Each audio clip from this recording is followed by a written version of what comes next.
Dank Schrader here with a message to Goof Gunk. It's a website that allows you to pay people for a short video message, including celebrities, TikTokers, really anyone with any amount of clout. Every time that you eat a hot dog, you never seem to finish it. Naturally, when someone who is famous falls off, Cameo is a good option for them to squeeze the last bits of money out of their brand. But today's subject, Paul Breach, never really fell on in the first place. He began his online career at age 40, dressing and dancing like a teenager on TikTok. After developing an ironic fan base around his content, he was exposed in countless videos, forums, and blogs that covered his predatory behavior. He is so cringy that it is unbelievable. And he constantly engages inappropriately with young girls in his audience, and it's something he's come under heavy scrutiny for a long time. Green, green grass, blue, blue sky, on the day that I... When you're 27 to 28 years old talking to a 16-year-old girl... Your opinion on my moral compass isn't going to make my moral compass any different. Before long, his life was a living hell. He was confronted multiple times in real life over the allegations. You're a pedo. His haters created a website to stalk his every move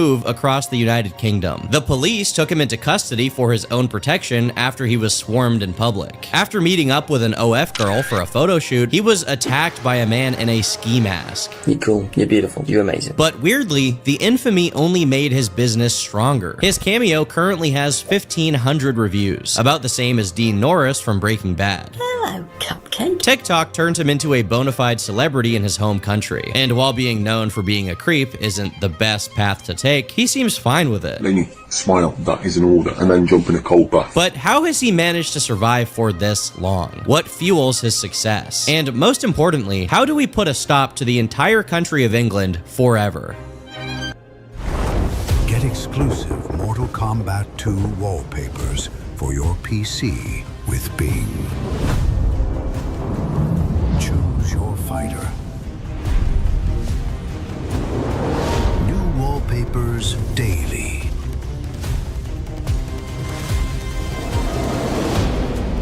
Download today.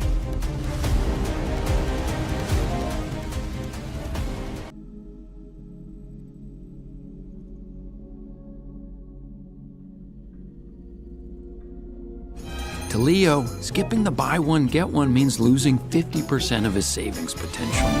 To Leo's mom, the year was 2020 AD, also known as 27 AK, after Kirk. On first impressions, there isn't too much that stands out about Paul Breach. Born in England in 1980, he's part of the TikTok generation that weren't really from that generation. His first digital footprint under the name Snapshot Eye appears to actually be on Instagram, where, as his name suggests, he shared his passion for photography. But while he was working as a nurse, he decided to create a TikTok account with the same name, where he would post videos of him doing voice dubs, dances, and making jokes, if that's what you want to call this. It was all pretty standard TikTok content, albeit with some suggestive comments here and there. What's your favourite dinosaur, out of curiosity?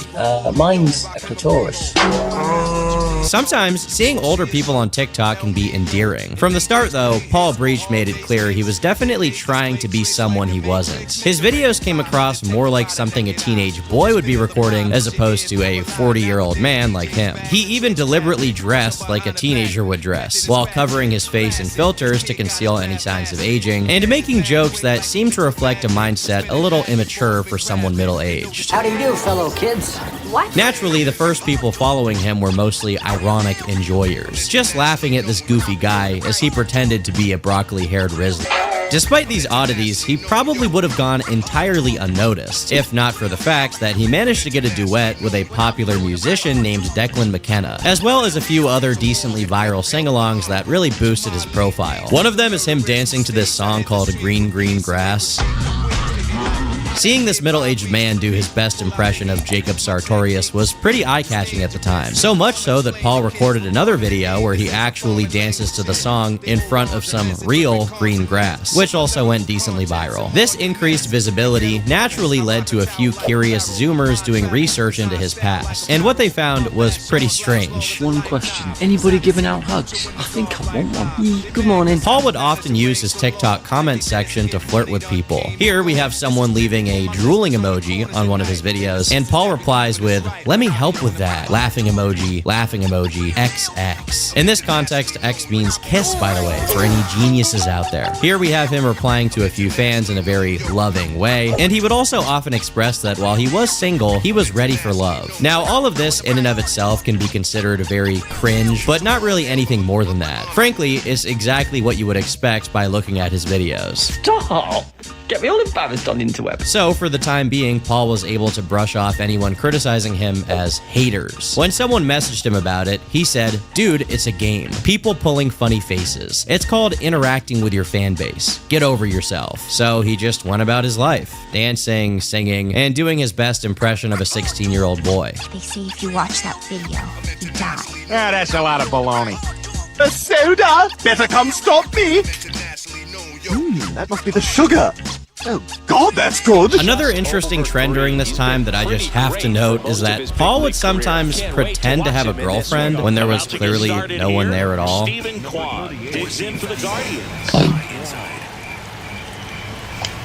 This is something he did a lot. For whatever reason, he just needed people to know that he is, in fact, a slayer, a high-value male who has no issue getting someone who wants it. He continued to enjoy a fan base of ironic stan accounts where they called him their idol, said that they loved him, and made fan cams of Paul degrading himself for attention. His account even grew to nearly 1 million followers, so regardless of the kind of views he was getting, the numbers didn't lie. On the other hand, some suspected that his flirtatious nature may reflect a more twisted side of him. In June of 2021, a thread was created on a British gossip forum called Tattle.life. This man gives me the absolute boke, which means ick, with his dancing, grabbing his t-shirt, his big hugs, and his little ol' me routine. Do you see what I'm saying here about British people? Who says boke? Attention everyone in Leeds. Enjoy your boat from under a pile of rubble and ash. But this thread does show a lot of people speculating on why he replied to so many girls in his comment section. Hello, baby. Hello. Why was I not in this live? Oh, bedroom voice. And other people on the forum also shared knowledge beyond what the general public was even aware of. As it turns out, Paul Breach wasn't just a nurse, but also a father. He would sometimes speak about his 12-year-old son in much older TikTok videos. These personal disclosures implied that Breach wanted to build a more personal, intimate relationship with his audience, which on one hand is not necessarily wrong.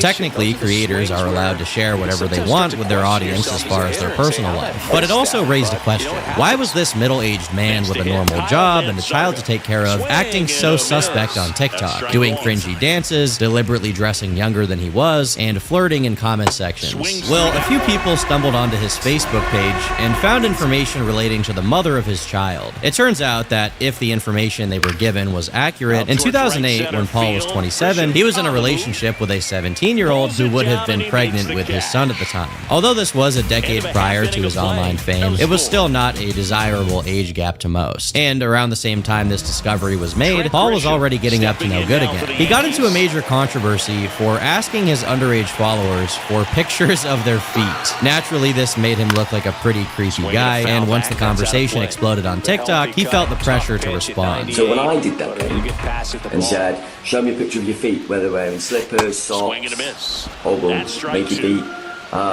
send it to me, or with a funny face, or do this with all your hand. At not one point did anybody ask for pictures of kids' feet, children's feet, or feet in a set. Paul's argument was basically that he didn't specifically ask kids for photos of their feet, and if he did receive any, it wasn't in a sexual context. He just finds feet funny. Apart from the fact that this reeks of Dan Schneider, the reality is that feet on their own are not really funny. Like, what is the joke? Paul was gooning. Technically, this in and of itself is not illegal, but his explanation is definitely not something that anyone was buying at the time. One commenter said, "The facial expression of guilt after he says naked feet gives everything away." Show me a picture of your feet, naked feet. Send it to me. With the foot topic becoming so widespread, the debate over his relationship with the mother of his child would also come back into the fold, mainly because he refused to talk about it in depth despite the evidence of the timeline of their relationship. He just deflected any sort of confrontation, insisting that he doesn't want to talk about his family. On the surface, this seems like a respectable choice, but anyone who was following his career early on knew that he regularly spoke about his son anyway. So in reality, this was just an excuse for him to not address the claims made, rather than a principled stance on his privacy. He willingly chose to ignore the fact that there would be much less of an investigation if he just explained what actually happened, whether it made him look good or not. So he made his entire account private. I have gone private. You won't see me do live chats for a while because the hate has just got too weird. Your choice whether to believe the hate or whatever that's being spread about me.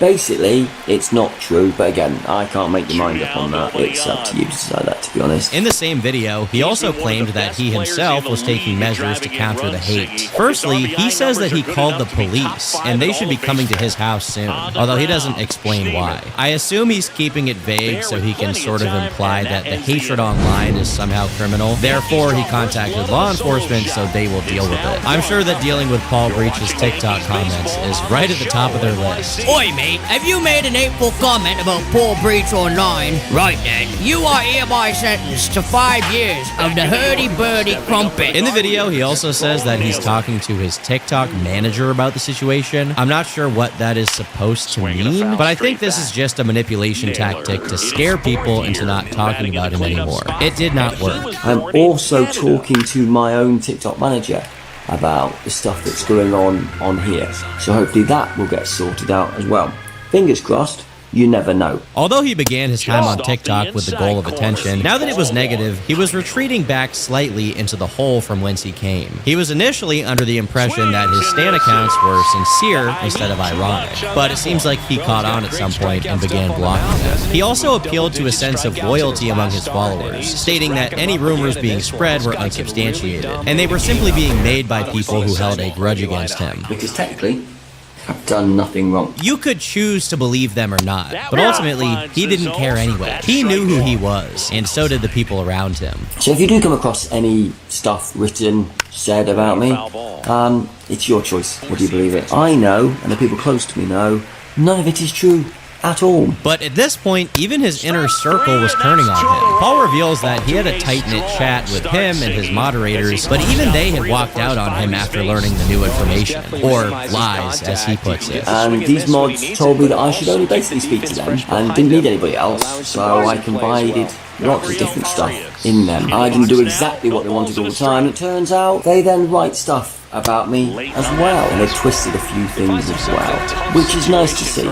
Grown adults, by the way. You gotta love how this guy calls out people for behaving immaturely as grown adults, while he himself had been hitting the yoinky sploinky while cosplaying as a high schooler for over a year by this point. There was a deep insecurity in Paul's words, reflected in the fact that he couldn't even seem to take people jokingly praising him. As a creator, you have to be ready to see the humor in your own content, especially if it's this level of cringe. If Breach was gonna be famous, people would make memes no matter how well liked he was. But it seems like TikTok fame was ultimately a very secondary goal to his true intentions. After all, browsing the web unprotected with people like him on the loose can be dangerous. That's why today's video is sponsored by Surfshark VPN. Surfshark creates a secure, encrypted connection between your device and the internet, masking your IP address from social media companies who track your every move. If you're out in public, at a coffee shop, or anywhere else, scammers can trick you into connecting to their network, watching your online activity, and stealing personal info. Surfshark stops that from happening. When I'm making my videos, sometimes I have to visit sketchy websites that want to steal my location during the research process. But by using Surfshark every day, I know my information is safe. Plus, by using their VPN, you can set your location to somewhere else around the globe to access region-locked content on Netflix and other streaming services. They even have an email scam checker, a Chrome browser extension that protects against phishing attacks on demand. Surfshark can be used on unlimited devices. They have 4,500 servers servers you can connect to in over 100 countries. And if you ever have any issues, they offer 24/7 customer support. By using Surfshark Clean Web, you can browse the web safely while they block ads, trackers, malware, and phishing attempts, all with enhanced browsing speed. With their bundle, Surfshark One, you get their premium VPN, their ad-free private search tool, Alert, which is their data breach warning system, and antivirus, all in one complete package. Hey,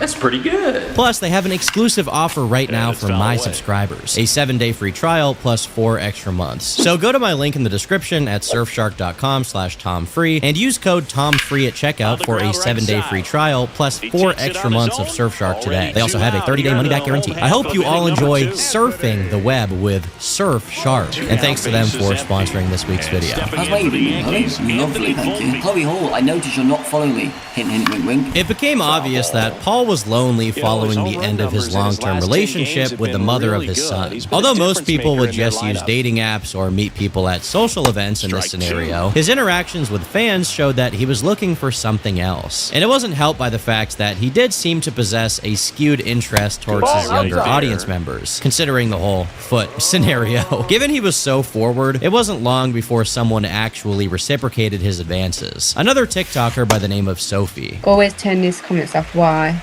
Because people aren't now. Sophie could be seen interacting with Paul all throughout 2021. She was in her late 20s, which seems a bit old for him, but she did possess some redeeming qualities. Much like Paul, she was a parent, and the couple seemed to have some serious chemistry. After repeated interactions on TikTok Live, and even a couple of meetups, they decided that they were ready to take things seriously, and they entered an extremely public relationship. I have no idea what possesses people to make every second of their life a matter of public knowledge like this, flirting on TikTok streams and explaining their whole origin story to the world, but I guess that's just what it's like living in current year. And hey, maybe this twist could yield something positive. It could be a way for Paul to prove that he can hold down a mature adult relationship, and that he's not just online looking for young girls to chase. As it turns out, the exact opposite happened. First of all, Paul decided to share his relationship with the world in the most attention-seeking way possible. So just before this live chat, my girlfriend video called me, and we spoke all the way around Tesco. So we spoke for about 2 hours. But I'm glad you know my girlfriend very, very intimately, Sarah.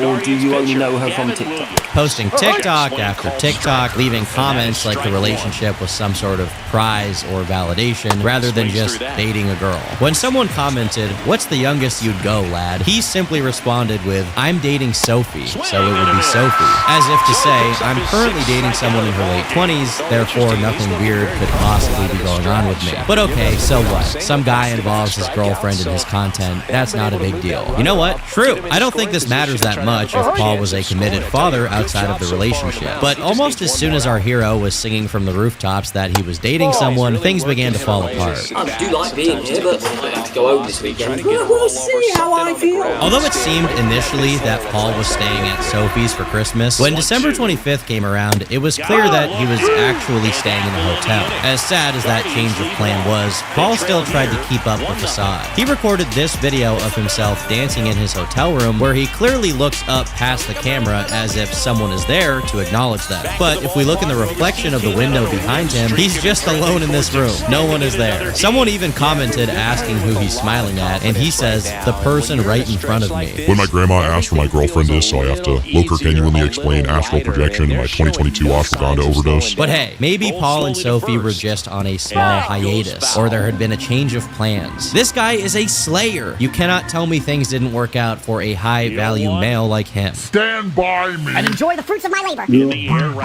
But from this point onwards, Paul started acting suspicious. Before, he was showing off Sophie all the time, and now his posts were all sad. I need to stop making simple mistakes. I keep hurting people close to me, and that just has to stop. I need to start making a difference and being the difference. Someone in his comment section asks him, "What's ruining your life?" And he says, "Being pathetic at dealing with conflict. I have never been able to deal with conflicts or disagreements. I run away." He even asked his audience for wisdom. What are you looking for advice on? How to stop adopting the fetus position and disappearing into my own head after a disagreement. Maybe this guy isn't 40. He may actually just be a very old-looking 16-year-old with the way he posts.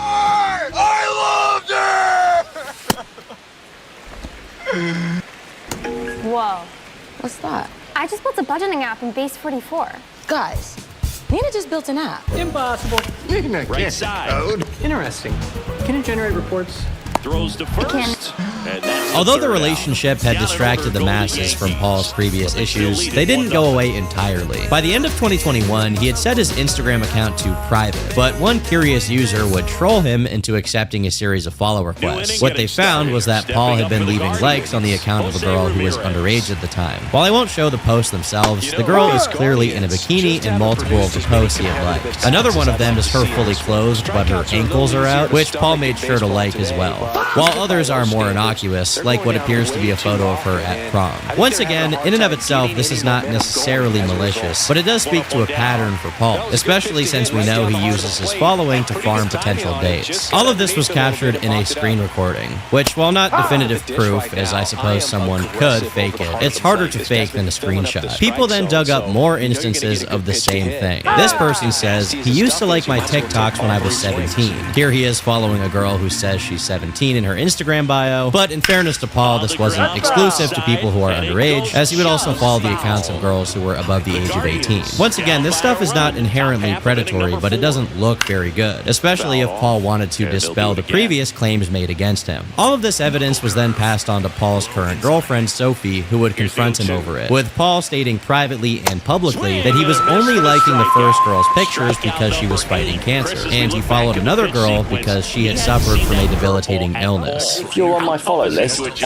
Instagram, I will keep liking your pictures. I will also say the ladies' pictures that I've liked, like I said this morning, she suffered with cancer when she was growing up. So I will like her prom pictures because she survived to be a prom. The other lady's picture, guess what? She suffers a long-term health issue where she has to go to hospital. And I've done lives with her. So I like her photos too. I'll keep doing it. To be honest, I think he would have been better off just saying nothing in this scenario rather than acting like he is helping the world somehow by liking a girl's photos on Instagram. Pretending to be some kind of savior is overshooting a little bit. He also made a longer post to his TikTok, giving some commentary on the state of his social media presence. You call me creepy and vile, yet you crawl through my social media and edit things to twist into your sick minds, then post them on other sites. You've stolen pictures of my child, my girlfriend, my friends, and posted them as profile pictures or made them into whatever edits you like. You people are literally obsessed with me, and it's unbelievably strange. I like photos and videos of people who follow me, and I follow back. It's that simple. I noticed how you don't post the buildings I like, or the couple pictures, or the Christmas photos. You just take whatever photos you think cause controversial moments in my life. I know there are a whole collective group of you now who are fully invested in hating me. You really have serious issues. Paul was clearly grappling with the fact that his time online had taken a turn for the worse. Maybe if he had taken the time to retrace his steps, then he would be in a better position. Instead, he's doing probably the worst thing you can possibly do, inviting even more scrutiny by acknowledging them. I do go through your profiles though, I do go through your content. So if I do follow you, and it turns out the content isn't nice, friendly, respectful to people, it always ends badly. And at the same time as this was happening, Sophie began speaking publicly about Paul. In January of 2022, she fired up a stream on her TikTok. Unfortunately, I couldn't retrieve a large majority of the footage, but according to forum posts and comments from the time, she revealed that she and Paul were no longer together. Given how much of a big deal Paul had made out of the relationship, loads of people flooded into the chat to react to it and roast Paul. She initially censored his name altogether to avoid the discussion, but as anyone who has used the internet for more than 5 minutes is probably aware, the more you try to censor something, I have no knowledge of any of this. the more people want to talk about it. People in the chat bypass the filter by respelling his name to P-O-O-L, with more and more trolls flooding it as it ballooned from a mere 100 viewers to nearly 1,000. Sophie making the breakup public and the humiliation of it all was clearly too much for Paul to bear. As he stated, "Tonight was the last straw. I'm obviously a fool, so now we move on with life." To the shock of many, he then deactivated his entire account. This could have been the end of his career, but even at the time, he announced that he still had 30 days to change his mind before the account was gone for good. But then, Paul decided to go live on his Instagram to share his side of the breakup, being upset over the fact that Sophie had decided to publicize anything. Meanwhile, he was accused of playing the victim for his previous sad boy posting. This is not helping. If you've got problems going on in the life, or you don't, you can lower whatever.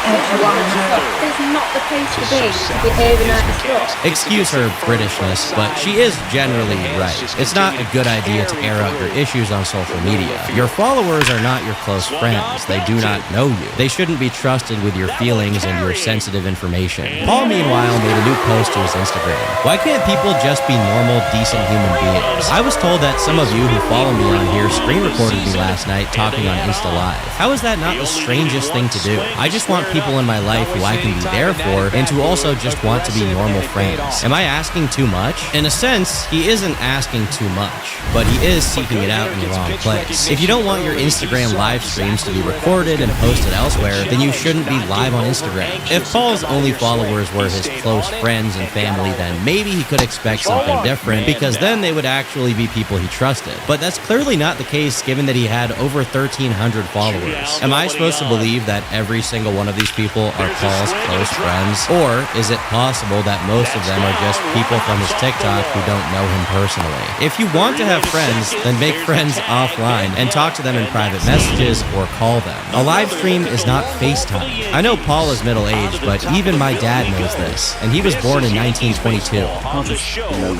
This car, I don't mean that. I do mean that, but I don't mean that. I don't know. I just can't just think. And if any of you are in here who want tattle, enjoy screenshotting and posting it on there. Even here, we can see that he has 87 live viewers. Is it possible for anyone to be close with 87 people? Do you trust 87 people who you've never met before to have your best interests in mind? Paul would fire up several more live streams over the next few days with the same general tone. He said that he hadn't been going to work. I don't know, it might all stem from not going to work and stuff like that. Maybe I need to go to work to kickstart and stuff like that. He complained about the ironic Stan accounts making edits of him. Somebody screens records something and edits something. Somebody does something. And he just generally commiserated with his followers from behind the private account firewall. I'm too naive and too soft for this one. The way he talks to them is as if he genuinely thinks he could know all of them or befriend them. And it's hard for me to tell if this is just because he's putting on a fake niceness front to hide his true intentions, or if he's just dumb. I've got you on it, Jessica. You are always one of my favorites. And you still think me now about the birth of it. So happy.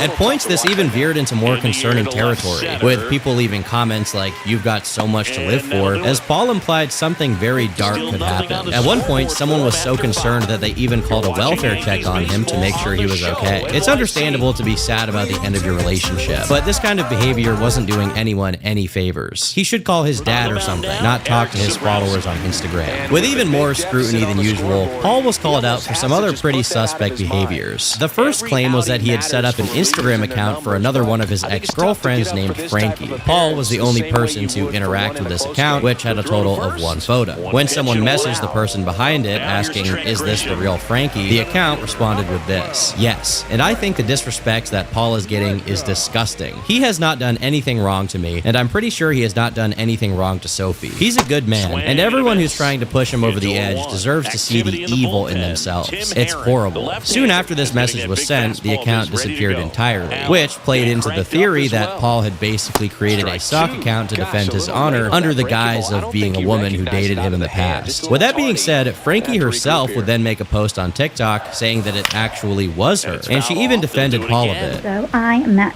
Paul in 2021. He was really lovely to me, and he was really fun and bouncy, and that's what he's like in person. He's a really nice, supportive person. At the same time, Sophie also found out that the gifts that Paul had bought her were originally intended for Frankie, throwing more suspicion onto Paul's intentions. I knew who they were for. I knew for a fact they were for Frankie, but clearly she must have left him before he got a chance to even give her the present. Meanwhile, the entire argument itself had mainly descended into a toxic cycle of pointing fingers and Paul playing the victim when he was called out. This entire part of the story is honestly really petty and inconsequential, so much so that I want to clarify here that Paul was not accused of being abusive or anything to Sophie, as far as I can tell. More so, it's that because of his past behavior, people were intent on following the saga to see where it would go next. Another narrative shift would occur later that month when Sophie would go live to explain in more detail why she left Paul, basically framing him as a leech who tried to move in with her out of the blue. He started coming down to see me. I think his dad dropped him off. But when he came down, he bought everything but the kitchen sink. Didn't plan on moving anyone in. anytime soon. When you take this into account, Paul's juvenile behavior starts to make more sense. Not just from the videos of him dancing and his sad boy posts on Instagram, but also in the sense of his life in total. He didn't drive to her house, instead being dropped off by his dad. When he got there, he threw out Sophie's belongings, left a mess, and he brought so much of his own stuff that she thought he was trying to move in with her. Even though they were in a relationship, Sophie claims that they didn't even sleep together, with her taking the couch while Paul used her bed. This whole situation is where the video of Paul pretending there was someone in his room around Christmas also begins to make more sense. Paul was too much for her to handle, so he was forced to spend the holiday alone in a hotel. She then breaks up with him, and according to her, he didn't take it very well, sending her a series of angry voice messages. Playing on iPhone? Now you can play Unlocked on PC with Google Play Games. Unlock bigger screens and better controls. Paul obviously heard her side of the story, so his next move was to do a stream from a dark room giving his thoughts. Every tiny, minute thing. Why? I don't understand. In this stream, he doesn't really argue with anything she says, instead taking issue with the fact that any of it had become public drama in the first place. I would argue that none of it would have if he had just shut his mouth in the first place and not been sympathy baiting his audience into talking about it and expressing their condolences. But at this point, it was far too late to turn back. Paul returned to TikTok the following day, first saying that he did actually sleep with Sophie, but then he quickly deleted the post. He then made more response videos attempting to cope with the situation as it went down. I know I'm being slugged off on a live chat. Still not going to talk about stuff that doesn't concern anybody else. But if I'm really that bad, why drop my stuff off? And why give me a Christmas present? Generationally embarrassed by projecting this intimate relationship online before it immediately crumbled, Paul would change his handle from Snapshot Eye to Beauty Beyond the Eye. I don't know what this is in reference to, as Paul is such a naturally attractive person on his own, but I guess he wants people to know that his beauty extends to his soul as well. Weirdly, Sophie then returned to Paul's life, teaming up with him one more time later in 2022 for a few collaborative videos, which kind of undermines her previous stance on him entirely. After seeing all of this, my biggest takeaway is that it's just weird to see these two grown adults willingly air out their relationship drama for the public to see. And by the end, I'm left questioning if this whole thing had some degree of calculation in the first place. It wouldn't be the first time someone basically faked a relationship for clout. But when I think about it more, that seems a little bit over Paul's chromosome count, if you ask me. Although some people were shocked to see them collab again, many more were distracted by her feet during a trip she and Paul took to London, in a development now known as Toegate. They also called Sophie Tofi. I don't know, man, these TikTok people are their own breed. Regardless, our hero had officially made it out of the relationship in one piece, and he was ready to seek out fresh prospects on his love quest. Paul continued appearing on stream with girls who were significantly younger than him, although I do want to say that in this case they were fully legal, and as a result, I personally don't care. It's more just funny to see this guy pretend to be hip with the kids when he's not. You are such a giving lady. What a woman. You've got to be.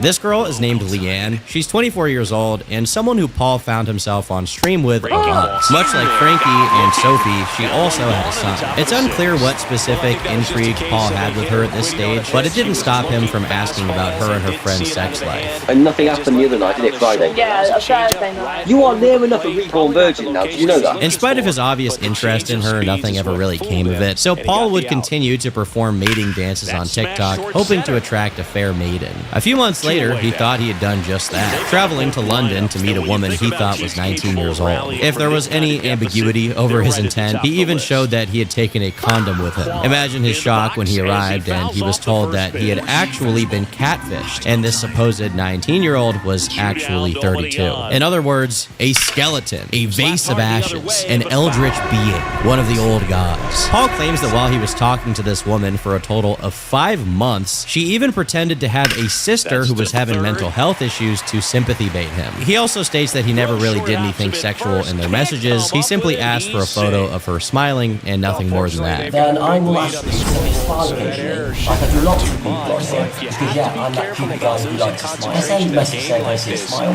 because it makes me smile. I find it just incredible that you pretend to be somebody you're not, and I'm the weird one. He also goes on to say that if this woman had stayed the night at his house, he himself himself is a relationship guy, so he wouldn't have banged her anyway. Ooh, can I stay the night? I said, your choice. But I'm the guy that doesn't do one-night stands because I'm a relationship guy. It seems like the catfishing was really weighing on him, as he made this post being sad about it. When I say I want to meet with you, it's so we can go to places like this, laugh, chat, and smile at the world around us. I'm missing when life was simple, and not every moment was minutely judged. He seemingly hadn't caught on to the fact that his online following was now peppered with trolls who wanted to embarrass him, rather than genuine fans who loved his content. In fairness, for those who were real fans, there was a lot to love. But people weren't willing to appreciate it at this point in time, and he couldn't come to terms with that. This trend continued as he asked another girl he thought was 19 for photos of her in a towel. I just wanted to see you smile.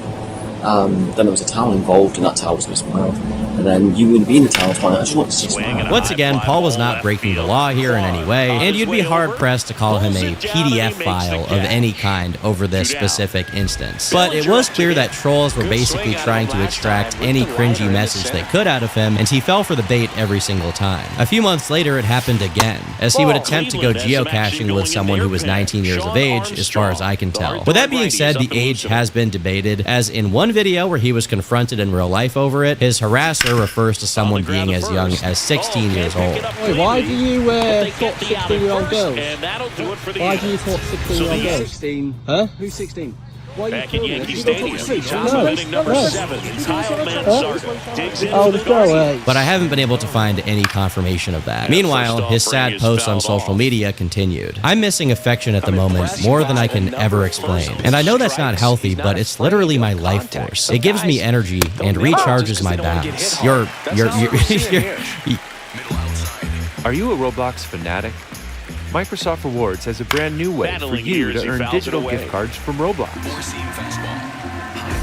Your bounce? What is your bounce, Paul? Everyone watching this video, do not recharge Paul's bounce. People also found his old horny post from his Twitter, Cheeky Breach, like, why do ladies think just wearing those tight see-through leggings is okay? Hashtag nice, pink panties. I'm gonna censor it, but the profile photo here is him and his son, which just makes it that much funnier. Like, bro, why are you posting this with your kid in your profile photo? Where's your wife? Go home to your family. Paul was obviously in major horn dog mode at this point in time, but he kept hiding his intentions. For example, in the case of this girl he was supposed to meet up with, he said he just wanted to go geocaching with her instead of anything suggestive. Well, why are you going to geocaching with the 90? Well, because it's geocaching. It's a walk in the countryside, finding something, move on to the next thing. It's not uber exciting. Hey, what are you guys doing? Geocaching? If you isolate some of his comments or actions, then you could say that maybe he was just trying to be nice. But within the context of his whole online history, there was no other way to interpret it than some sort of advance, especially given the kind of people he had behaved this way towards in the past. While 19 is above board, another TikTok user reported that Paul had a habit of messaging one particular 15-year-old girl. Obviously, I have made the screenshots, so I cannot tell who they are because they are a minor. I went through a bit of due diligence before responding to the messages to make sure I wasn't being hacked, and the post is legit. You can tell she's a child in the post because she mentions school. The explanation given here is that this girl made a post about her ovarian disease, so Paul was just messaging her to provide his support. While on one hand, that is possible in the best interpretation, realistically speaking, this girl has a family for that. She doesn't need some random 40-year-old man online messaging her about it. This girl apparently blocked him after the first message he sent. Paul, if you're watching, it is not okay to message minors on Instagram. I'm not going to jump to any conclusions on this one, but I think whether Paul wants to acknowledge it or not, he clearly possesses an unconscious bias that causes him to give more attention to a certain demographic of people. And when you have a record of seeking relationships with much younger women, a message like that isn't going to be perceived as a show of support, but more as a foot in the door for his own interests. By now, it was just controversy after controversy with Paul. It began to dominate the search results for Paul Breach, from Reddit posts to YouTube videos reacting to him. Paul Breach, a breach of child safety. Just watch this. Yeah. Now, even if you're the nicest person ever, you surely can't help but be tempted to say something a little bit mean. And he constantly engages inappropriately with young girls in his audience, and it's something he's come under heavy scrutiny for a long time. As people dug through his past, they also found his account on Face Party. It's an old British website that was mostly popular in the early 2000s, kind of similar to MySpace. And it seems like Paul made the account when he was 26 years old. While some may initially doubt that it's even his, once you read the bio, that washes away. Hey, I guess you want to know about me. I'm a 26-year-old guy who lives in England. I love to be hugged, and I love to have fun. What's one of the first things Paul was known for online? Asking for hugs. Anybody giving out hugs?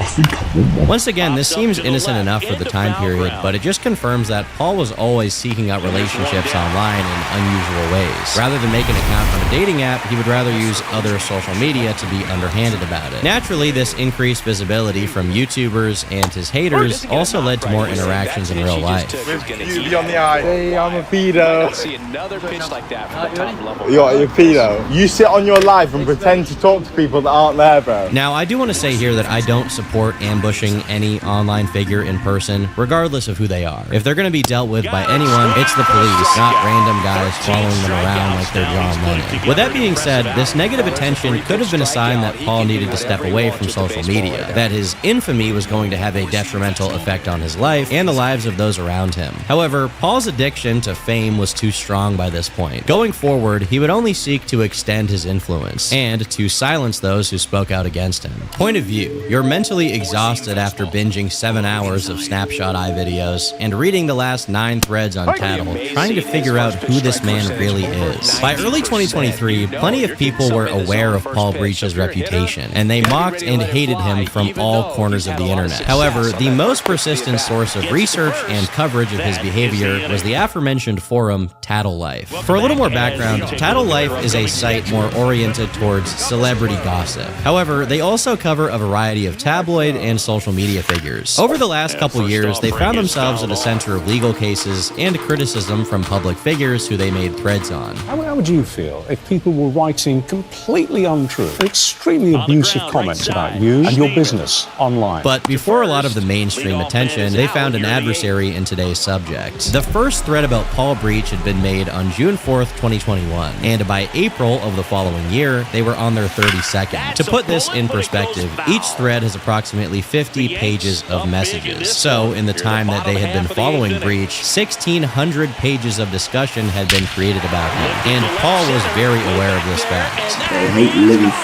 daylights at me. But with the feeling being mutual, there wasn't much he could do about it, until April of that year, when he decided to take matters into his own hands. At first, it seemed like he was going to be taking a break from TikTok, making posts about it being time for change. However, not too long after, he would begin making cryptic references to users on the forum, and threatening to release further information about these people's identities. According to reactions in the thread, he specifically chose to target one member who had suffered a miscarriage, making a mean joke at her expense. Given that Paul was also threatening to dox users, they opted to not archive a lot of this information. But we do know that Paul reached out to one poster's employer to try and get them fired. This lady represents you and is happy to post your company on her Facebook page, while spreading malicious rumors about me on there and other social media platforms. I find this behavior totally abhorrent and slanderous. This wouldn't even be the only time he made these kinds of threats. He would use his Instagram stories to threaten anyone who challenged him. Turns out your job in education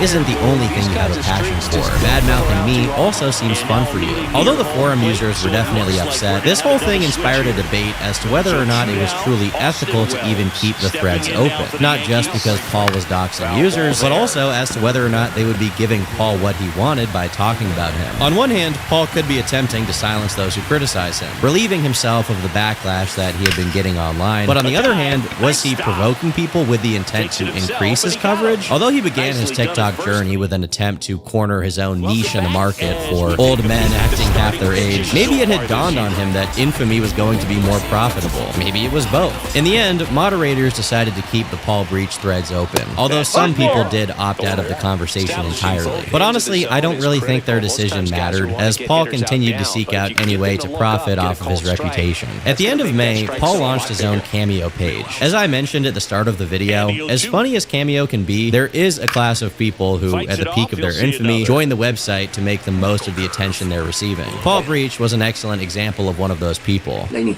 smile. That is an order. And then jump in a cold bath.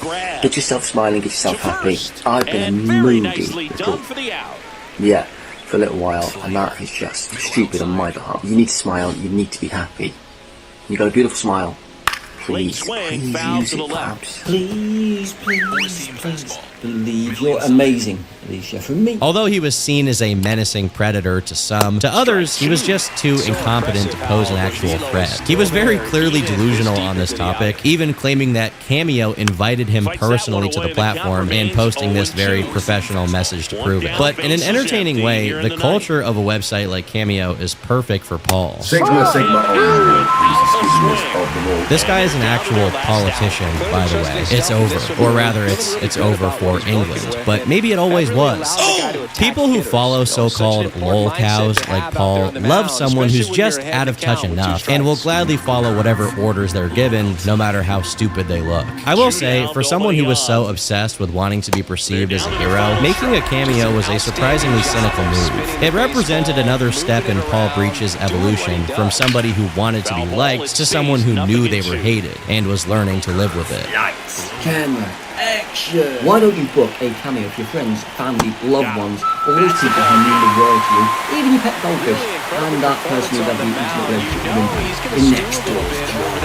They might wish for cameos from me. With that being said, his questionable conduct continued to gather hatred across the board. Some of the people who made YouTube videos about him simply reacted to his stuff, pointing out that he was extremely cringe, while others decided to do deeper dives into his pattern of behavior with younger women. His inability to take on general criticism or even do a half-decent response, where he isn't just gaslighting others, is probably going to be a thing he does forever. And despite all of it, Paul continued making TikToks that were only going to garner more and more negativity. At one point, he reflected on his career as a nurse, giving some details about his interactions with the patients. Resident at home, I will give a side cheek kiss on the top of the head because I am an affectionate carer. I know that was a cool interactive. So I am an affectionate carer. Side cheek, hug, people, treat them like human beings. Welcome to me. On one hand, given that Paul is a person who's always had a very big ego, these comments could be seen as someone who believes that their behavior isn't out of the ordinary. On the other, it constantly feels like Paul walks up to the line of admitting to being weird and then overreacts when people express concern. Paul knew that people saw him as a creepy old man by this point, so by making videos like this, surely he had to know he would be made fun of for it at the very least. Well, I didn't think I'd have to make this video after yesterday's, but who'd have thought the world of the shitty internet goes, oh, disgusting, look at Paul, he's vile, look at how disgusting. Should we do it? Should we look? Hold the resident's hand, palm to palm, not romantic.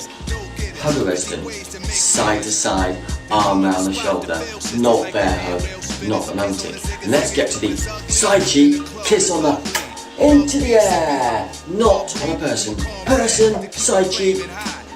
Who kisses like this? Is this a British thing? Once again, I am calling on our current administration. Give up the Strait of Hormuz. What we need is every bar of gold inside Buckingham Palace. The controversy that Paul created would always bring in more attention, where he would then be able to redirect his followers to his TikTok badges to fund his bank account directly, or his Cameo, where he could provide shoutouts for a profit. Hello, sweetie. Hello, cupcake. Hello, my little delightful princess. Hello, my queen. Hello, my pups.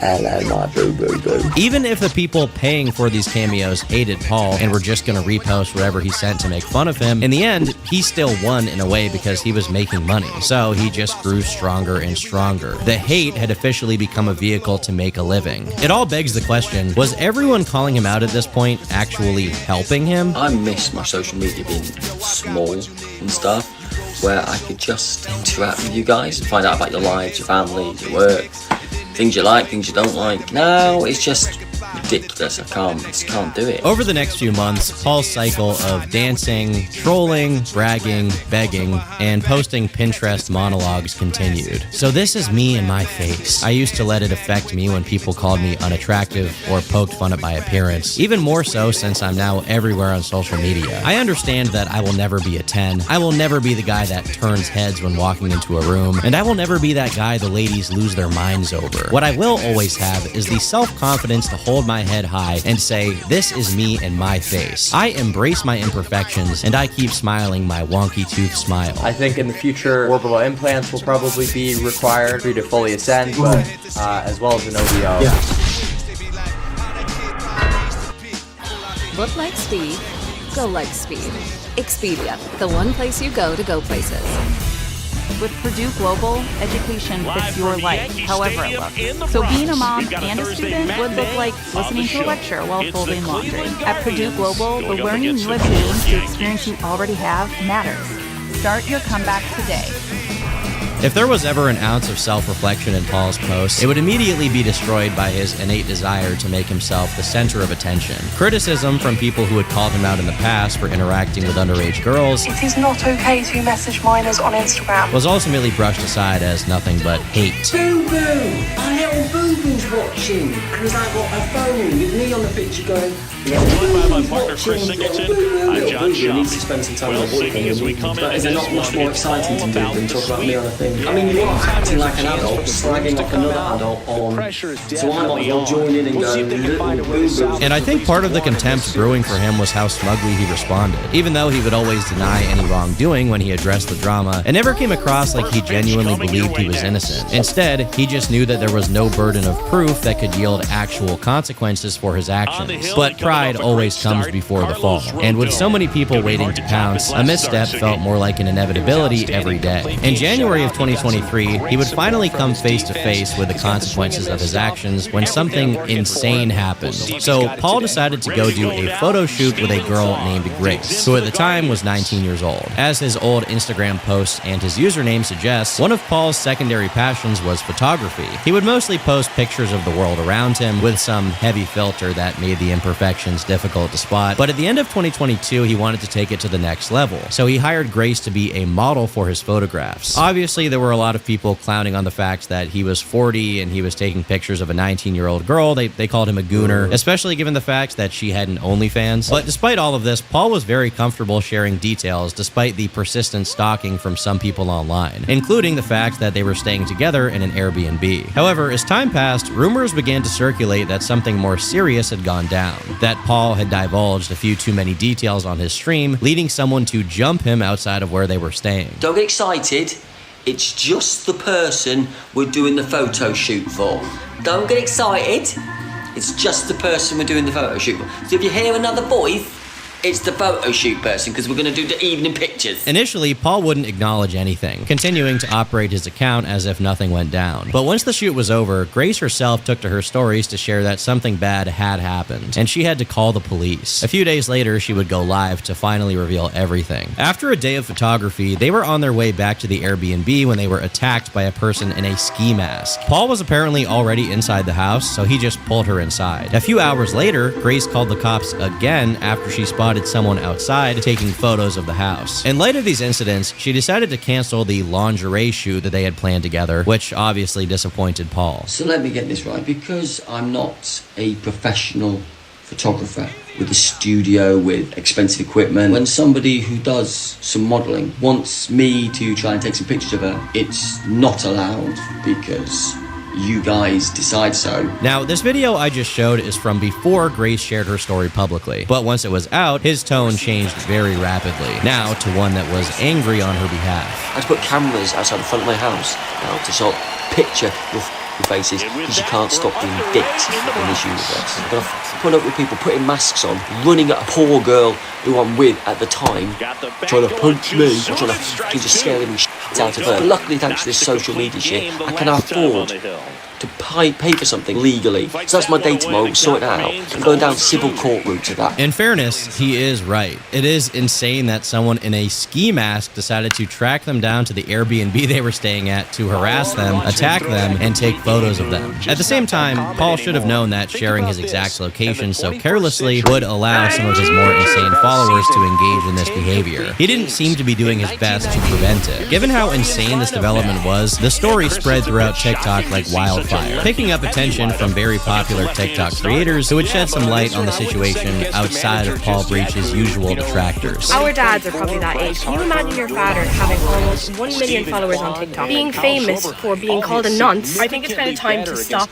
making fun of Paul Breach and start reporting him and taking his platform away. On one hand, whoever followed and attacked them should probably face some kind of legal consequences. But that point seemed to be lost on people, or at least it wasn't talked about nearly as much, because Paul was so hated for his actions leading up to it. If this attack was completely random, then Paul may have had a greater case in his own defense. But to many, it felt like he was intentionally provoking this situation through his actions. And now, TikTok themselves were suffering from the negative publicity of having a massive creator on their platform that attracted so much scrutiny. So, bizarrely, this incident ended with them banning Paul Breach's account entirely. Well, at the moment, my account is gone. If it stays permanently gone, I'll go back to a normal life eventually. I've got enough money to do what I want at the moment. I wonder what people's content will be now. In this same live stream, he would also fire back at his critics by telling them that he was still on good terms with many of the people that the internet was trying to pit him against, claiming it said more about the character of his critics than him. Shall I speak about all those people who still talk to me? All those messages I've still received from those people who don't like me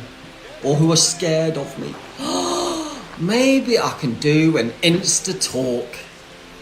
One of the people specifically that he claimed to be on good terms with was Grace herself, who Paul had insisted was not afraid or hostile towards him and had in fact called him following the incident. But not too long after, Grace would contest at least the tone of his response, sharing that she had only called him after he had alluded to taking his own life. She shows this message where he says, "I'm not okay. What others do on social media impacts me and my loved ones. I live in a tiny village, and yet now I have to put cameras up because people can't stop being arseholes. I wanted to end my life tonight, but instead turned it into anger." She then comments on whether or not this message was genuine or if it was some attempt at emotionally manipulating her. From what I've heard is that he went on his live and essentially said that I called him when I asked him to call me because of this message. At this point, I don't know if it's manipulation or if it's like genuinely how he feels, but what do you people think? Because I'm not talking to him anymore. I'm not calling myself a victim in any kind of way here. But it's just a bit peculiar that a 40-odd-year-old man is now telling a 19-year-old that he wants to himself. Grace also claimed that Paul tried to kiss her and made what she perceived as advances while they were staying together. Paul would then fire back, claiming that she asked him to take photos, essentially just saying that she had no issue with any of their interactions at the time and only complained after the fact. He would also post on Instagram where he, again, argued for his character by saying that nothing he did was illegal and therefore he didn't understand the hate he was getting. Although TikTok does have a policy in place to prevent banned users from immediately creating new accounts, they often struggle to enforce this. For example, one way around it is for a creator to basically have a manager make an account for them, where they can circumvent the ban to then post videos on that new account because it's technically owned by someone else. I can't tell if this is the case for Paul, but what I do know is that it wasn't long before he made his return to the platform. He's already made a new one. We knew he wouldn't stay away. Finding out that he had a new account, many people flocked to TikTok to mass report him for ban evasion, but the platform decided to let him stay for the time being. Good morning. I wanted this account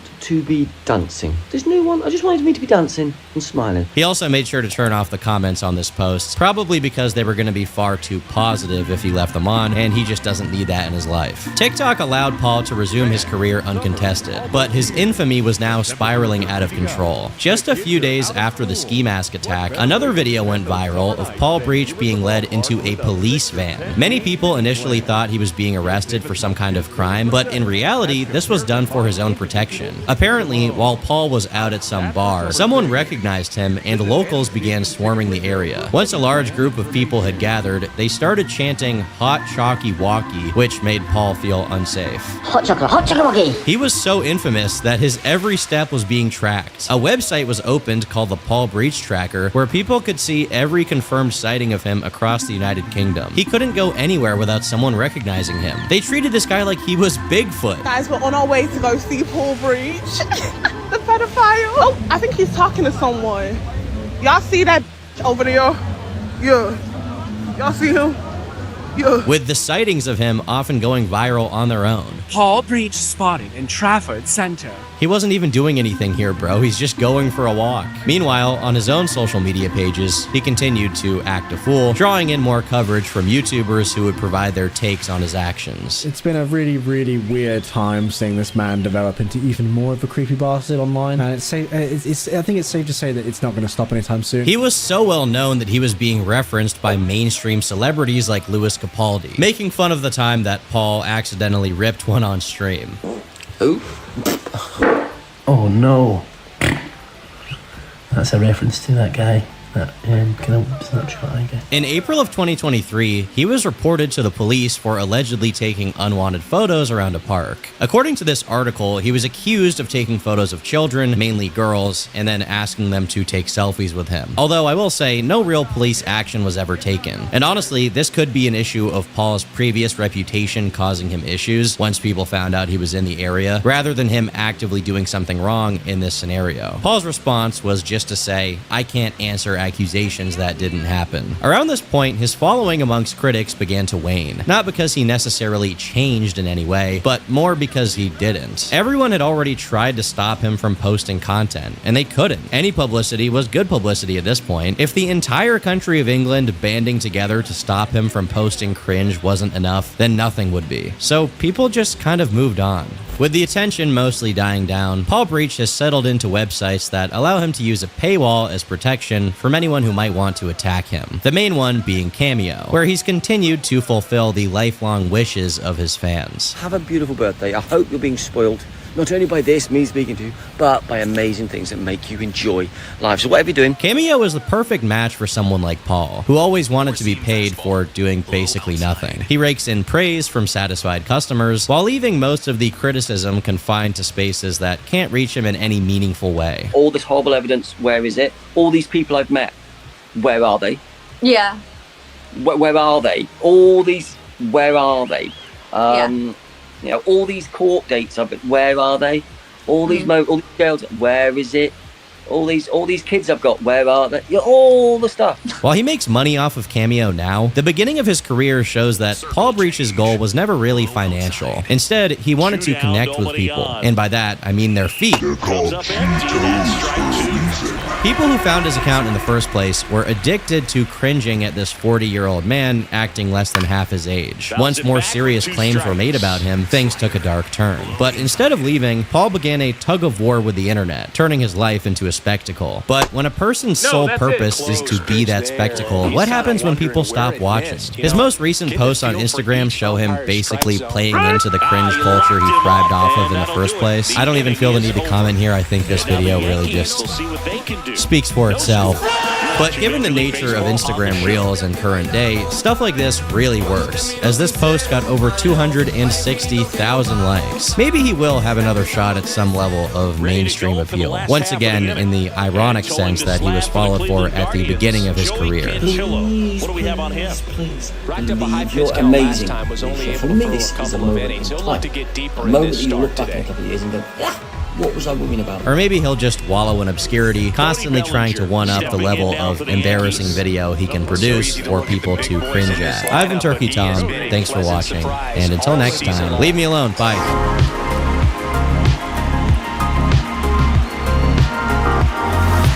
And that's it for a strike.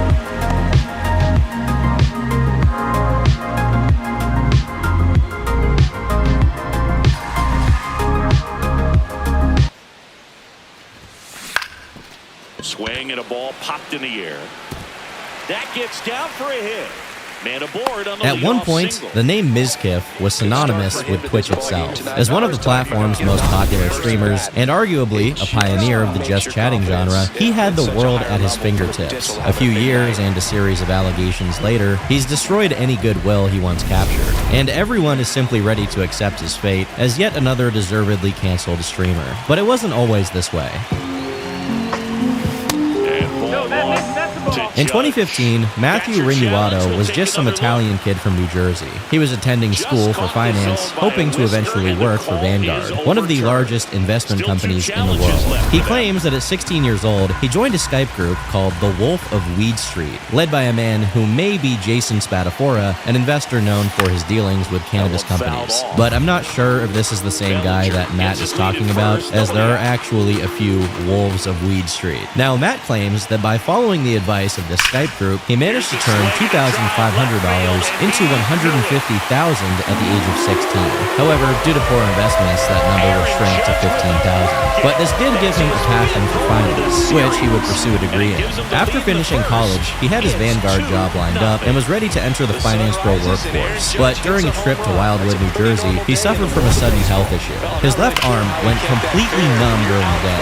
His friend, an EMT, stated that he was probably fine, and Miz just took his word for it. His mother gave him ibuprofen, thinking he just had some mild cold. While he initially thought it was a non-issue, later that night he woke up coughing up blood, his heart feeling like it was about to explode, and screaming at the top of his lungs. His dad floored it to the emergency room, where the doctor immediately accused him of being on cocaine. But Miz wasn't. After a week and a half in the hospital, tests determined that he had viral myocarditis, which is essentially when the heart becomes inflamed due to an infection. While it wasn't known exactly what illness had caused the issue initially, it had been building up for years in the background of Miz's life. It was made worse by him taking the ADHD medication Adderall for 5 years prior, ultimately causing his heart to beat faster than normal and exasperating this pre-existing health issue. While it's clear that this needed to be addressed far earlier, the doctors also told Miz that if his mother hadn't given him ibuprofen that night, he could have died. Now unable to take Adderall to focus, and having taken so much time off when he was meant to be starting work at Vanguard, Matt's dreams of being a finance pro began to fade. After working an odd job in California for 3 months, Vanguard was once again willing to hire him, but then his parents decided to move from Jersey to Florida, and Matt went with them, not wanting to be away from his immediate family. So, with his Vanguard dreams once again put to bed, he considered pursuing another dream he had from the very beginning: online content creation. That's back there, that one way back, and it's gone.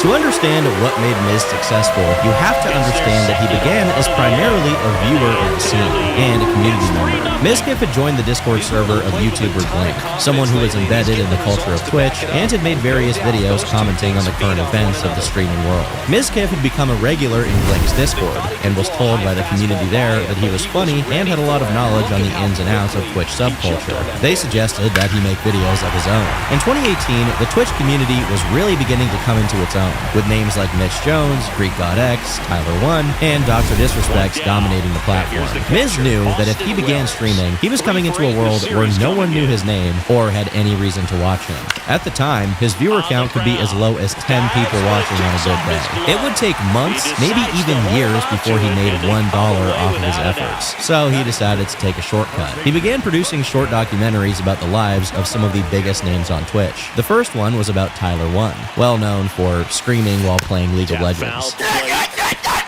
Tyler was huge on Twitch, regularly streaming to tens of thousands of people and having one of the most dedicated audiences on the entire platform. Mizkif's documentary about Tyler made it clear that he was a fan of him, and while he did crack some jokes at his expense, it was all in good fun. Initially, this video got literally no views. No one cared. But Blink apparently gave Mizkif the idea to start spamming Tyler and other streamers in his circle to see if they would watch it on stream. He lucked out with Tyler's brother, E-Rob, who watched the video and sent his audience to drop a like and give it some more views, boosting it in the algorithm. From here, Miz managed to make a small name for himself. But more importantly, he had found an exploit to get attention. He repeated this formula with Greek God X, Dr. Disrespect, Mitch Jones, Ninja, and Asmongold, many of whom reacted to the documentaries on their own streams, which Mizkif would then clip and post on his own channel, with these clips outpacing the views of the original documentaries tenfold. Greek didn't begin to get fat until his early years in high school, where he would skip gym class to eat Dunkaroos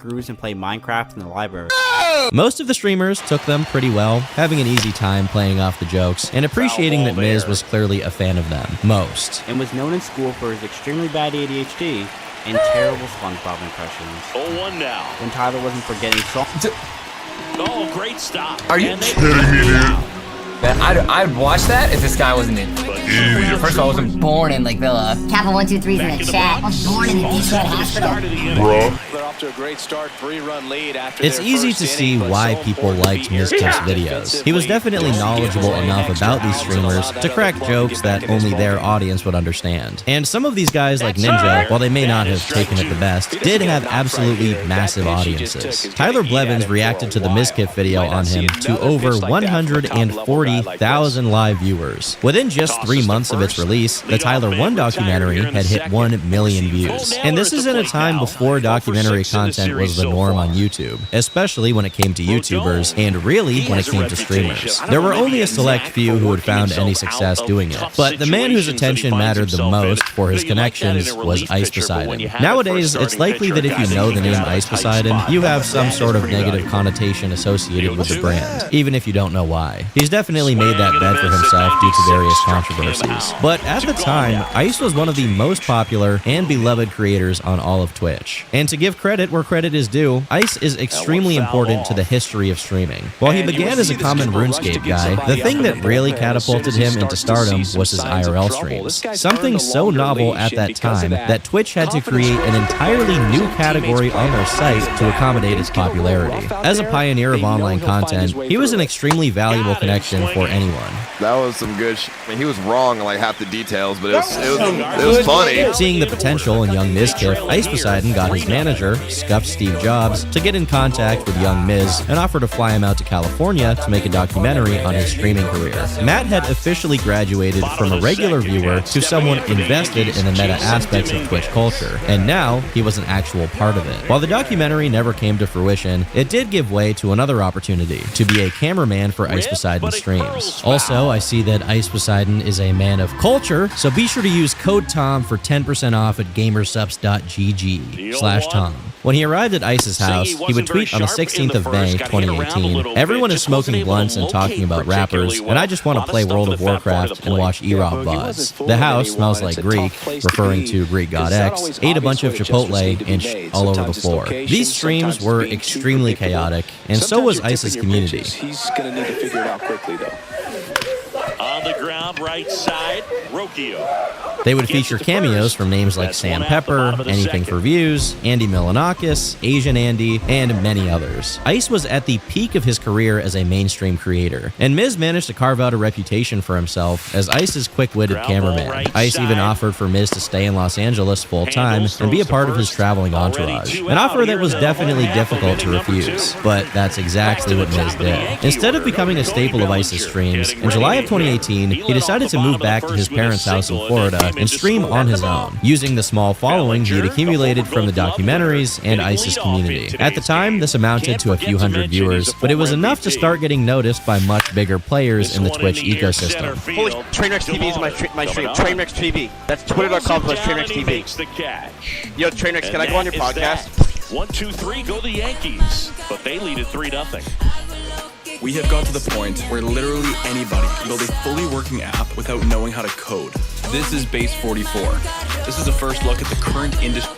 Yes, Mom. Train invited Miz to an episode of the Scuffed podcast where he would contend with names like Austin Show, at the time known as Raj Patel, Asmongold, Pokelols, S-Fand, and, of course, Train. Yeah, that's pretty true. His constant trolling, and above all else, likable personality, made him someone that viewers wanted to root for. Jesus Christ, the pec's coming out. Do you work out, Mizkif? You know, I mean, it's got to be. I think it's no fap. I think it's a little bit of that. I eat a lot of peanut butter. He had a compelling story, as someone who began as merely a viewer, who then managed to carve himself out a small piece of the pie. But I think it's also important to note another aspect of his skill set that really set him apart from the rest: networking. On YouTube, collaborations are just not that important. Sure, they help, but it's possible to succeed as a YouTuber without doing frequent collaborations with other people. However, on Twitch, the number of users is much smaller and much more intense. When viewers like someone as a streamer, they will latch onto them and potentially watch for years. That being said, familiarity consistency is equally as important. Why watch some Diarrhea Andy with one viewer when you could watch Asmongold, someone who by then had already been in the game for half a decade and had thousands of viewers. Mizkif recognized this and managed to carve out an audience for himself by doing as many collaborations as possible, essentially leeching a small portion of viewership from all of these established creators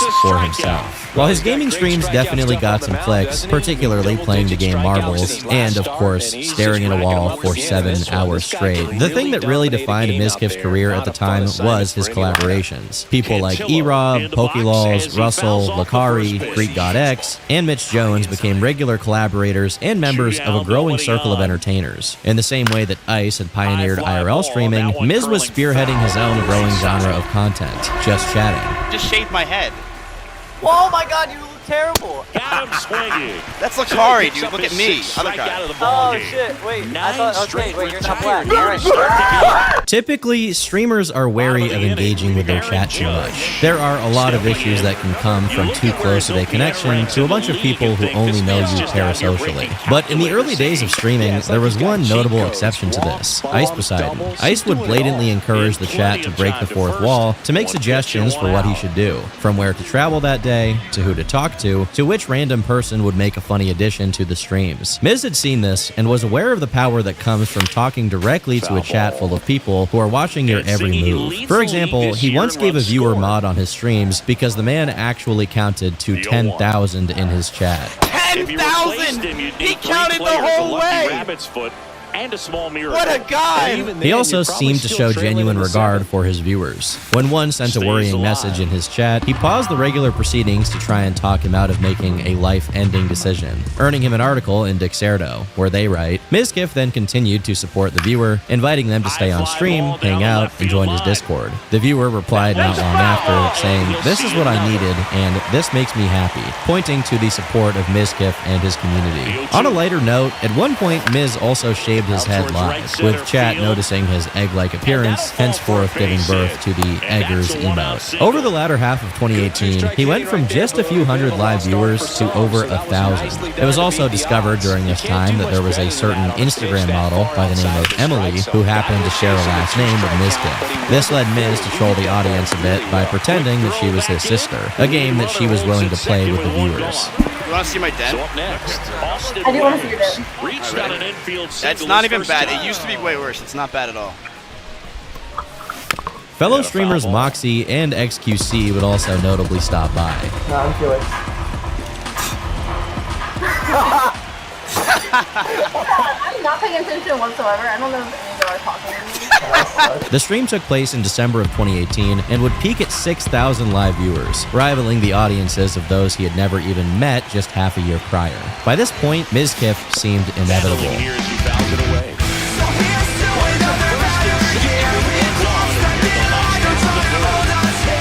While he had already gotten an apartment back in Jersey, so his mom would stop yelling at him while he was live, Miz had seen the power of collaboration. At the same time, Austin, Texas was becoming a hub for various online personalities, and had no state income tax. So Miz up and left his home state for New Horizons in January of 2019. But with Mizkif's move came the solidification of an actual community of streamers who all lived within relatively close proximity. Miz would also begin dating Maya Higa, a girl he had met after seeing a clip of her go viral. E-Rob, get out of my room! Man, you hear K-Bubbles twice! Swing and a miss, struck him you have out. a roommate? Yeah. One left for the Yankees, but they lead it 3. No. And we're back with a series sweep very much in play, Siggy. Their relationship would be heavily documented throughout their streams together, as Maya went from someone averaging 20 viewers to over 2,000 due to her proximity to Mizkif. An interesting piece of information is that at the time, Miz's own clips channel on YouTube would clip both he and Maya's streams, meaning if you were discovering Maya for the first time on YouTube, it was probably only because of her relation to Miz. Miz would even do IRL streams with people like S-Band, one of them taking place at PAX East, where they met Instagram model Jenna Meowry, at which point an interaction of pretty friendly banter would take place. He's on the verge of a milestone. His next home run will be the 300th of his career. Say it to them. Say you're sorry. Call me daddy. Say daddy. Say daddy, Jenna. Say it. Are you a bitch? Are you a bitch? But after she left, Mizkif said this.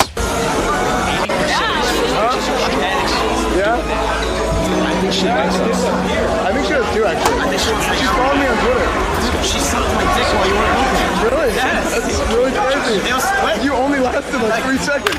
While the disrespectful comment was resolved privately, it ultimately resulted in a week-long ban for Mizkif and his friend S-Fan after Jenna's lawyers contacted the platform, upset about how the interaction had gone. However, Jenna stated that she did not want the ban to take place due to the joke Miz had cracked after she wasn't around. In reality, she wanted the footage to be taken down because she felt that she had looked unprofessional, noting the double standard of how much more backlash she would have gotten if the genders were reversed. As a result, she wanted the clip to be removed, which is why the lawyers got into contact with Twitch, and ultimately why Miz and S-Fan were banned. But Trainwrecks was not exactly pleased with that explanation. So you made a mistake, you acted unprofessionally, you made a bad decision, and in order to fix your error, took away the reputation of S-Fan and Mizkif, sexual harassment on their record for the rest of their lives on the internet, and got them 7-day ban, a 90-day probation strike because you made a mistake and you wanted it to be erased. The Twitch community generally viewed this as an unfair ban, censoring Miz and S-Fan when they had done much less than Jenna had on camera, and as a result, the audience rallied behind both of them. Ironically, the ban resulted in his return stream peaking at 20,000 live viewers. Mizkif now felt like the most exciting person on Twitch, collaborating with others, reacting to whatever the latest news was in the Twitch community, and of course, playing games. While Twitch had been steadily growing as a platform during the entirety of its existence, it was arguably during the pandemic that it peaked in terms of viewership and general relevance. At a time when the country was locked inside their homes, many not able to work or hang out with their friends, streaming offered a window into someone else's bedroom to see what they were doing. And Mizkif took full advantage of the opportunity for increased viewership. In 2020, he began speedrunning Super Mario 64 with one of his closest friends, Mitch Jones. I must say, these streams feel extremely cozy to watch even in current day. Just a couple of friends hanging out, trying their best to beat a 25-year-old video game as fast as possible. This season, averaging more than 1 per inning. Similar to Ice, Mizkif had an open door policy, although unlike Ice, it only applied to other content creators and not to any homeless schizo that wandered by.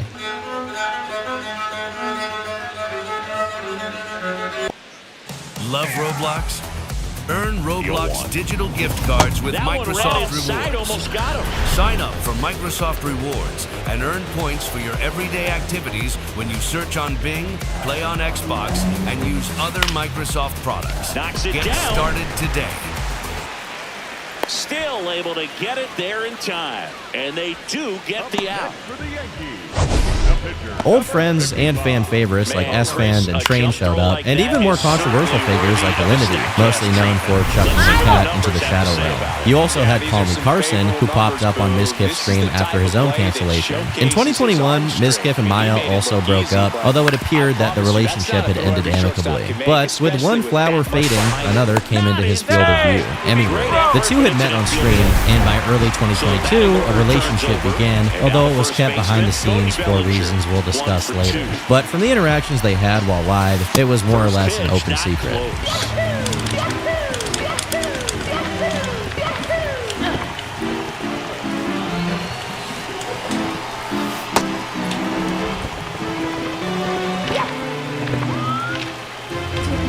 Why are your settings like this? These aren't even the default settings.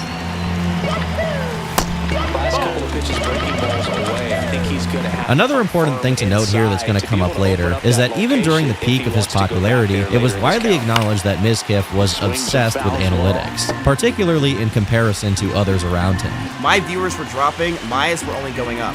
And there was a part of me that thought that I was going to be smaller than her, and I don't know if it was my ego or what, but I couldn't take it. Other streamers like Wreckful even acknowledged the fact that Miz would be very unlikely to hang out with him if he wasn't live streaming.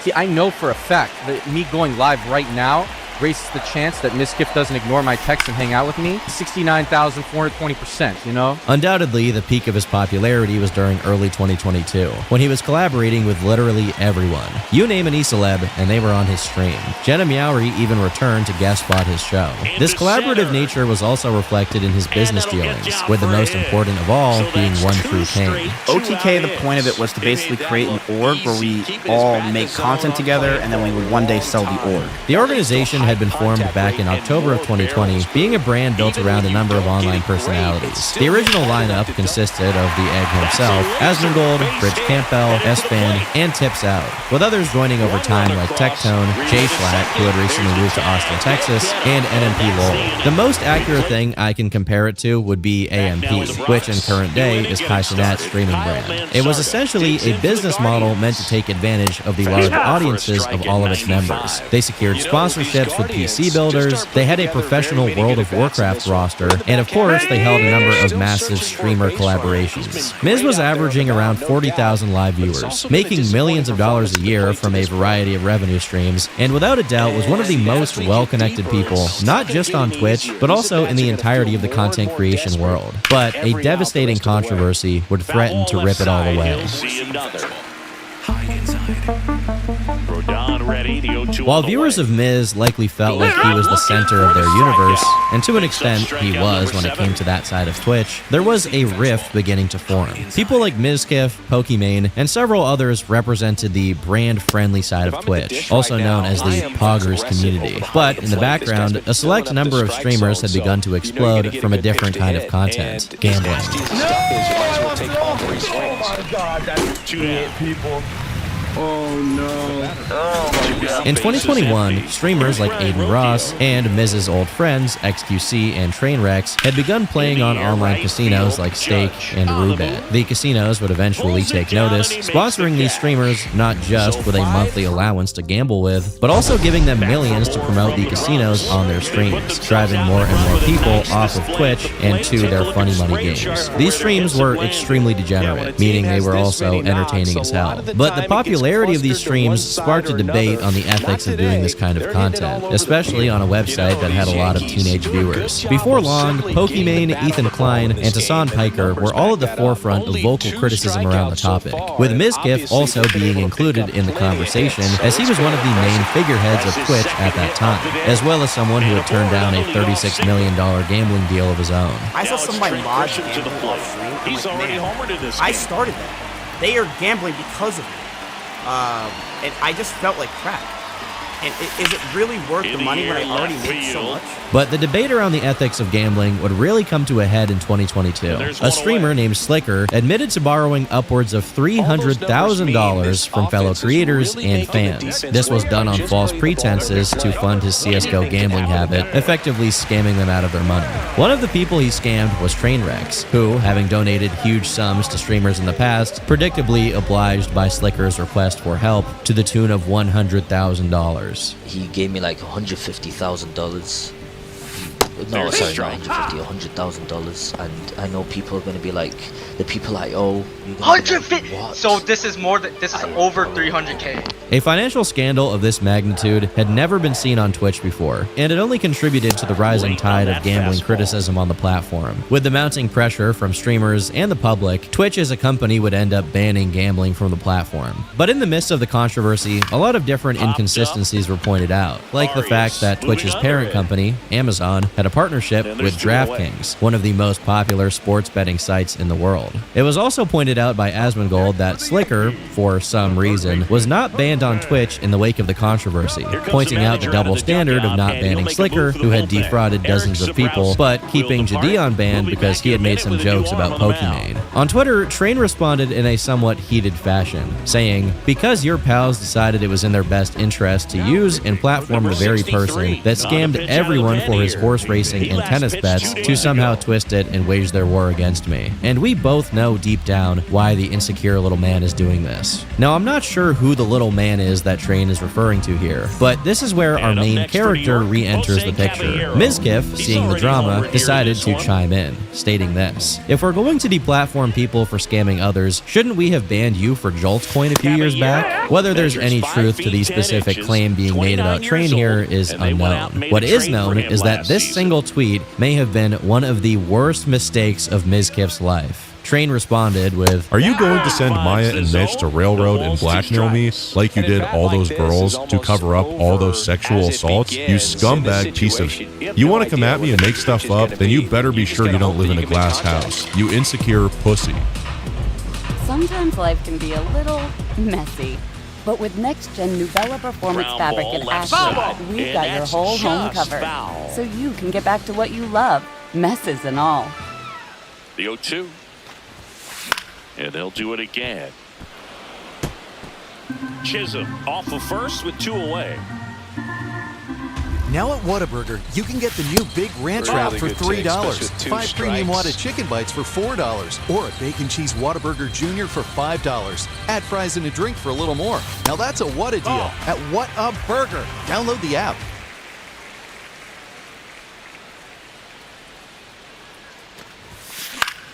This one in the air right field. This one tweet was the shot heard around the world, or around Twitter and live stream fails. And this is where things really get convoluted, so I'm going to try to piece together what I can of the story while not going too far into stuff that could get me sued. It all goes back to the night of January 19th, 2020, 2.5 years prior to Train's tweet. Fellow streamer Novaru was having a birthday party where she would invite various other streamers to celebrate. One of these people included her friend Adriana Lee, who was also a streamer. Seeing as it was Nova's 21st birthday party and they wanted to celebrate, they all ended up drinking together. And while drinking, Adriana then ended up making out with another friend of hers, which was noticed by someone else at the party, Crazy Slick. Slick was a longtime friend of Mizkif who would frequently collaborate with others in the Austin scene. And, more importantly, he was Mizkif's roommate. Adriana was drinking heavily and went to bed in one of the rooms in the house. From this point on, exactly what happened is honestly hard to discern because of conflicting reports and a lack of one reliable narrator. But first, I'll play what Novaru said on stream about it. He went into the room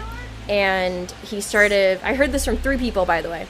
He started like touching her and was like, I don't know exactly what his intentions were, but I just know that he was touching her, and everyone was like, dude, stop, like she's trying to fucking relax, she's drunk, like it's weird, like don't fucking touch somebody when she's drunk, and like especially when you're just making out with her. Like I don't know what the intention there was, but everyone that was there, the 3 people, told me that they were very uncomfortable by the situation. This story was told live in a very careless fashion 18 months after it supposedly happened, leading to a lot of conversation in the community. Shortly after, Adriana Lee herself made a response to the situation. She opens by saying that she was very intoxicated and ended up blacking out, so she herself doesn't exactly remember what happened. I was told that I was kissing my best friend, Enna, and another one of my close friends at the time, consensually. Crazy Slick was following us around trying to kiss me, trying to kiss her, and at one point I was told that he and I ended up kissing. Then apparently I was passed out in one of the rooms at the party, and he came into the room while I was unconscious. He came into the room a couple of times after being asked to leave me alone each time. In 2 of those instances, he touched my neck and chest, saying he was just making sure I was alive after being assured by my friends that I was okay as they were watching over me. Whether or not his intentions were out of genuine concern or not, I don't know. To be clear, he did not rape or assault me, but his actions did make me uncomfortable. Adriana also included some messages with an anonymous person where they seem to corroborate this story. She ends the tweet longer by criticizing Novaru for airing out her story when she did not want it to be publicized. Slick himself also made a tweet longer, apologizing for what he did, but stating that he entered that room exclusively to make sure that Adriana was okay, stating he was checking her pulse because he was worried about her. And with that, the controversy had been put to bed. But now, because Mizkif had fired a shot at Train, the story was being relitigated a year and some change after it initially came out, with some added details. The claim here is that Mizkif had sent his ex-girlfriend Maya Higa and fellow streamer Mitch Jones to cover up sexual assaults. This notably changes the story from Slick merely doing something dumb that made Adriana uncomfortable to deliberately touching her without her consent. He elaborated, "The people involved know the truth, but for those of you that are drama farming and coming to split conclusions, let me be even more clear. Mizkif did not assault the women. He orchestrated the cover-ups for his friends, exactly how my tweet reads. Crazy Slick was now back in the crosshairs, and by extension, so was Mizkif and his entire streaming organization. This story exploded over the following days, with many of the updates being posted onto livestream fails. What I thought is what we all thought too. Like, he didn't go all the way. He didn't even like. He was just weird. He was just being a creep. I was like, listen, I'm gonna be true to myself. I'll make Slick look good, like an angel, because I did in the foot longer. There's other stuff that are going to come out for the next 2 days. Crazy Slick, he was in my chat and he said, Hi, nice toe. Pepe laugh. Want to talk on Discord? No, but I like you. Haha. You are hot. LOL. Haha. LOL. LMAO. You don't have to do that. That's a weird thing to do. Shouldn't touch someone. Slick himself initially made a tweet stating that he never assaulted Adriana and had only been checking her pulse to make sure she was okay, which is consistent with his prior story, but the post would be deleted. According to Miz, Slick sent various farewell messages to friends before disappearing, leading to a scare that he had taken his own life, although he was later found alive. In the meantime, other women made accusations towards Crazy Slick as well, which seemed to show that whether or not what Slick had done that night with Adriana was assault, he had still been somewhat creepy to several girls and was ultimately not a good person to have in social settings. Meanwhile, the same night, Train had made this tweet reigniting interest in the story. 2 calls would take place, wherein Mizkif, Trainwreck, XQC, Asmongold, another streamer named Barry, and Mitch Jones discussed the claim that Miz covered up the actions of Crazy Slick. Those calls were secretly recorded and then leaked to Destiny, who had been covering the situation. The main crux of these calls regards the twitlonger that Adriana had made in 2021. The idea being that, like Train claimed, Mizkif had sent Maya and Mitch Jones to Adriana Lee in person to discuss the allegations. But the breaking point regards whether Miz had sent them to cover up the claims and get Adriana to downplay what supposedly happened in the twitlonger, or simply to figure out what was going on. My best friend in the whole world, Slick, is getting accused of, people are saying he's about to get canceled. I run in his room, Maya's crying, I'm freaking out, I'm hyperventilating. Mitch is there, we're all trying to figure out what the we can do for my best friend, right? I care about Slick, I love the guy. Dominguez, and people were telling us, mainly Barry, that, yo, Adriana Lee's about to come out with some shit, because Novaru the night before said some shit, right? Novaru was like, shit, yeah. Right, she went out and tried to say some stupid ass shit, and accusations about Slick. I am freaking out, and I'm literally crying, because I'm saying to myself, I'm going to lose my best friend. I'm going to lose my best friend in the entire world. Maya's upset, Mitch is sitting there, we're all freaking out. So then, what I did is I tried to get answers. I tried to get, what is Adriana Lee thinking? What is going on here? What's happening to my best friend? I wanted to know. Without playing the entire thing, here's my basic summary. On one team, you have Train, who claims that Maya's role in the situation was to bully Adriana Lee into downplaying the allegations. On the other side, you have Mizkif, who claims that he was simply trying to figure out exactly what was going on and was worried that his friend and roommate was about to have his life ruined over something Mizkif did not know the truth of. Maya did a stream responding to the claims where she said this. I was fine with her, the twitlonger, fine, right, she was going to write a twitlonger. And I asked her if she thought that Slick raped her or sexually assaulted her. And at the time, we agreed, or at the time, she said no. So I said, okay, could you include that in your Twitter? And she said, okay. Was there a power dynamic in that situation? Because I'm a bigger streamer, yes. And I feel bad about that. It wasn't my intention to introduce that to the situation. I wasn't trying to impose that on her. I wasn't trying to pressure her, you know, or like force her into saying something. But did it naturally exist? Yes. Meanwhile, Adriana appeared on Hassan Piker's stream to claim that Maya had encouraged her to downplay what went down. I walked downstairs, you're like, so what happened? Like, let's do something about it. And I was like, well, I was just going to write the twitlonger with Kyle, the person that was there. Like, I don't really see why you guys need to be here. And then from there, obviously, I was, you know, well, oh, well, you know, if you say something, it becomes pretty difficult as a teammate. Okay. And he's like, well, if you say something, just know, like, people are gonna come after you. He's like, okay, well, like, I'm still gonna be true to myself, you know. And we wrote the thing together. She was there while we were writing it. And she proofread it, and we changed some of the vocabulary to make it less harsh on Slick. At the same time, Mitch Jones claimed the following. And keep in mind, he was one of the people sent to Adriana's house. Did Miz explicitly give direction to you and Maya to go to Adriana's house and to quote-unquote downplay the situation or find a way to save Cody Bellinger? The answer to that is yes. Why spread your money across multiple prediction markets when you don't need to? Access the 3 major U.S. prediction markets on one platform at Interactive Brokers. Keep your capital in one place and move fast when probabilities shift. Participate in the future as it happens. discipline at the plate makes the power play even bigger too, Singy. Yeah, he's a problem top to bottom. OPS can tell you a lot, and in this case, it's spot on. He's a Free yourself from prying eyes. This one looks like trouble. Ask privately with Duck.ai. Visit Duck.ai to chat privately with ChatGPT, Bard, and other AIs for free, all in one place. Duck.ai is from DuckDuckGo, where AI is private and optional. One particularly bad clip that surfaced online was one where Mizkif had appeared to downplay the claims made about Crazy Slick. Well, what you can deem of it, it's sexual harassment, whatever. Here is Aaron Judge. At a low scale, it's not really a big deal. Out of here I don't think people really gave a shit. Now, it is worth noting that this clip is from prior to the more recent reinterpretation that was made public about the event with Slick. Adriana herself had stated that she did not think it was sexual assault until the meeting with Maya and Mitch took place. That whole time, I was just told he touched my neck and like my wrist and tried to check my pulse.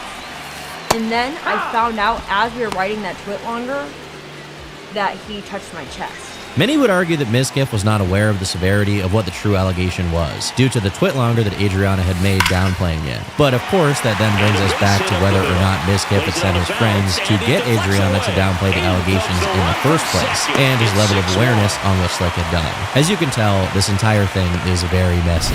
And I think in the same vein as Trainwrecks having some clear bias towards hating Mizkif, it was also made clear that Miz had some other enemies waiting in the wings. Ice Poseidon had been banned from the platform years prior after a troll swatted him while he was on a plane, sending him on his own arc, having to deal with being censored off of the most valuable platform he had. Simultaneously, the entire internet had become increasingly politically correct, meaning someone like Ice Poseidon was very much not in vogue at that time. Not to mention that Ice had gotten himself into trouble after a series of videos criticizing his handling of a supposed scam. Meanwhile, Mizkif's rise to popularity was symbolic of what is arguably the exact opposite of Ice. Was I a little edgy, I would say, a little bit? 5 or 6 years ago? Maybe. I mean, a lot of it's Photoshop. Do I, you know, but I've learned and adapted, I've matured. In the air to left. Sure, it also matured as my view count went up. But I this one. He had even taken the time to criticize Paul for his actions while on his stream. All for 300 grand, man. And I know a lot of you guys would be like, yeah, easy clap and take the bag, right? Of course you would. A lot of you guys would take 300K and just walk away and be like, you know what? But you're not Ice, you know? You didn't build this reputation and work so hard for 4 or 5 years, ruin your mental health, you know, ruin lives around you, make insane content, do all these things, and ruin your reputation from millions of people, all for $300,000 that you could have easily made doing something else. But in the wake of the controversy, Ice would come back to fire a shot at Miz, posting old messages of him saying, while many people saw this as petty, and I'd agree, Ice did later attempt to justify his actions on stream.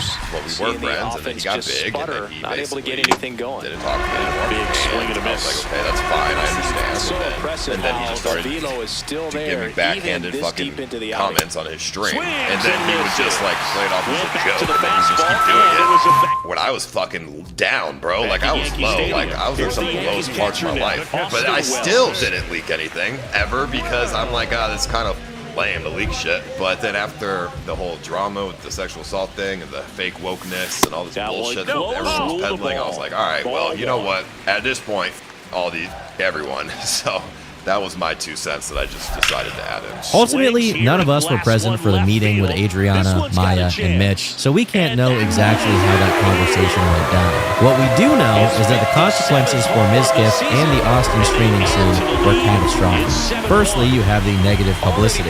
Destiny, Hassan, hundreds of YouTube channels, tweets, Reddit posts, news articles, every format that can possibly contain video or text or convey any sort of information was covering this. I'm sure blind people were reading tweets in Braille about what Mitch Jones said to Asmongold, said the blah, blah, blah, blah, blah. Train's tweet was posted on September 19th of 2022. Within 24 hours, Mizkif was placed on leave from OTK while a third-party investigation took place into whether or not he and the organization had covered up what happened. Adriana Lee would also file suit against Mizkif, Crazy Slick, Maya Higa, and OTK, accusing the defendants of making false statements about her, which led to a loss of reputation, followers, sponsors, and and income. Meanwhile, Miz posted a statement apologizing for saying the N-word in ISIS DMs and for downplaying Slick's harassment in the clip that I showed earlier. He lost 50,000 followers on Twitch the following month, and over the next few months, he became increasingly inactive.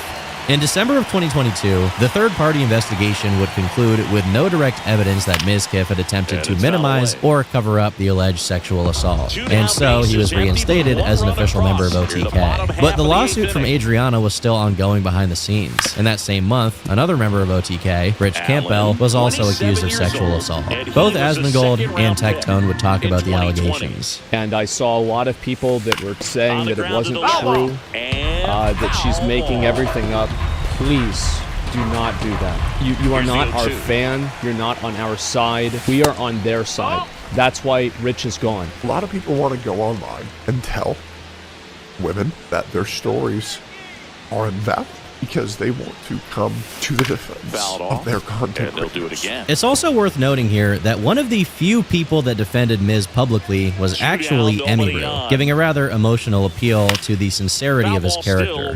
You guys know I've lived with Miz for 10 months, and I've hung out with him pretty much every day since I got here. More and more each pitch, even though there hasn't been a ball in play yet. The Miz that I know would never know the full story. And a foul ball, he stays alive. Just to let that happen. Ninth pitch of the at-bat due next. There's just no way that he knew. That one ripped left field. That's back there. That's just not the person that I know. Maya Higa made a final statement on the 25th of September, saying this: I did not go to the house that day with the intention of manipulating Adriana's story. I did not go to cover it up. This would not be possible, as even Adriana did not consider the incident to be SA until this past Monday, as she said on her stream. Adriana's feelings regarding the situation have rightfully changed since that day, and I support her. On that day, I was only able to operate off of the information that was given to me by Adriana and the eyewitnesses at the time. That information was that there was no rape or sexual assault, but that Crazy Slick had made Adriana uncomfortable. I supported Adriana in sharing this. I did ask about her experience, and I did go there with the intention of understanding the truth of the incident that occurred at the party in January of 2020. At the time, I thought this was the right thing to do. I fully understand that it was wrong, given my position, to insert myself into that situation.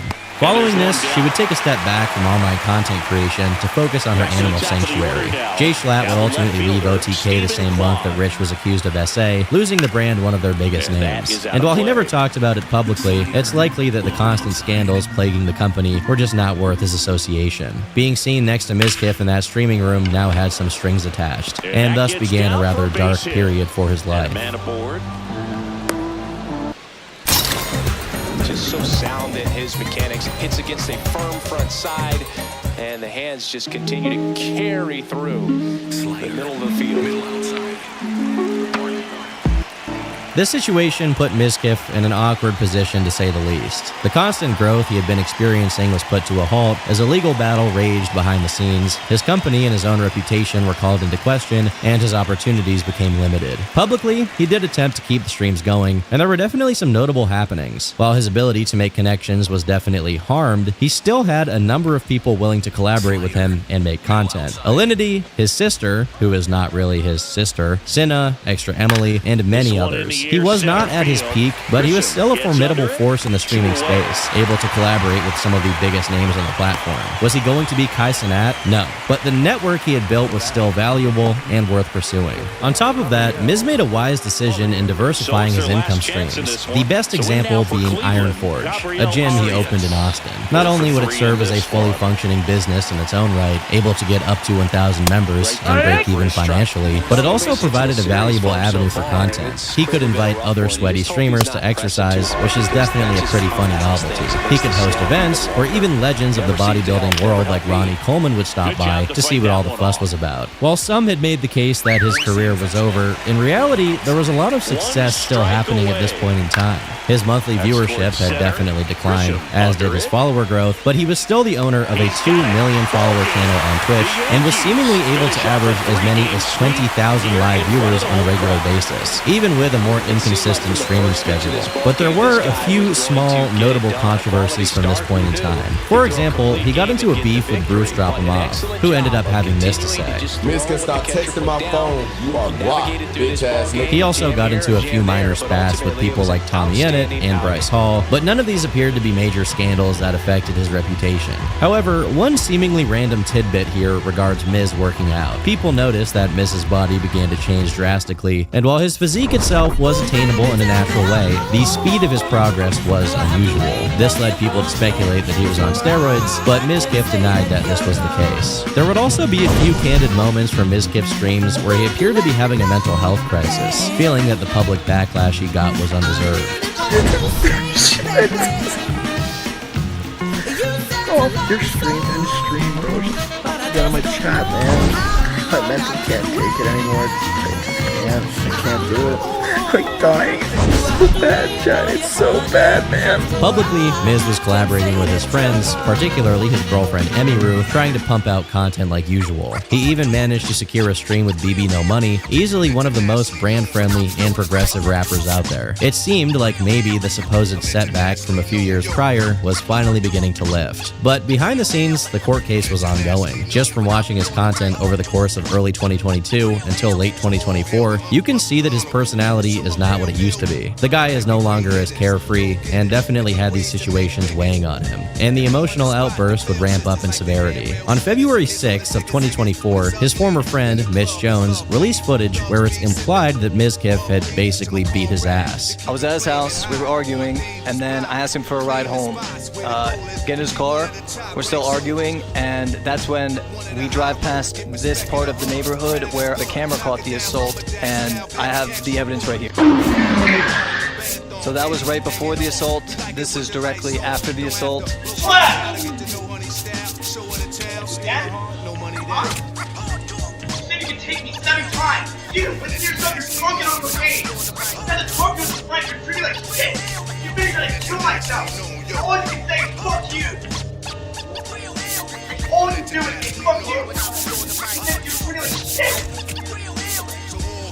You said, come on, you pulled me out of the car, you said, let's go! In the video, Miz's car comes to a screeching halt, and it's implied that after that point, Mitch pulled him out of the car, wanting to fight him. Miz, being stronger, was able to win the altercation, but Mitch claims that Miz continued to beat him afterwards. Now, we don't know what happened behind the scenes here, as Mitch did not reveal these specific details, and Miz just outright never acknowledged this happening. But given that Miz screams, "You made me want to take my own life," it's clear that his mental state was not very good. Now, in December of 2024, Miz publicly stated that his court case with Adriana Lee was coming to a close. Fortunately, after 2 years, I'm finally glad to announce that the court has dismissed all allegations against me in relation to those allegations. After months of litigation, those allegations were thrown out of the courtroom, and the plaintiff is required to pay my attorney fees. Despite his collaborations seemingly continuing to provide content for him, Miz eventually left Austin altogether, saying he was ready for a new chapter in his life. The house responsible for so much of his most popular content was sold as he left for Los Angeles. Despite hardship, he was ready to make a serious comeback to the streaming space. For example, he made one video addressing what had gone down in 2022, throwing some shade at Ludwig for how he had covered the allegations back in the day, while also proclaiming his own innocence regarding the accusations. I want to show you a quick video. I made a video, got a fuck ton of views, has 98.7% like ratio, called Twitch is Collapsing. And this was about train wrecking bombshell tweet, now totally debunked, about Mizkif and I forget whoever else is involved. And I made a video that was like incredibly damaging.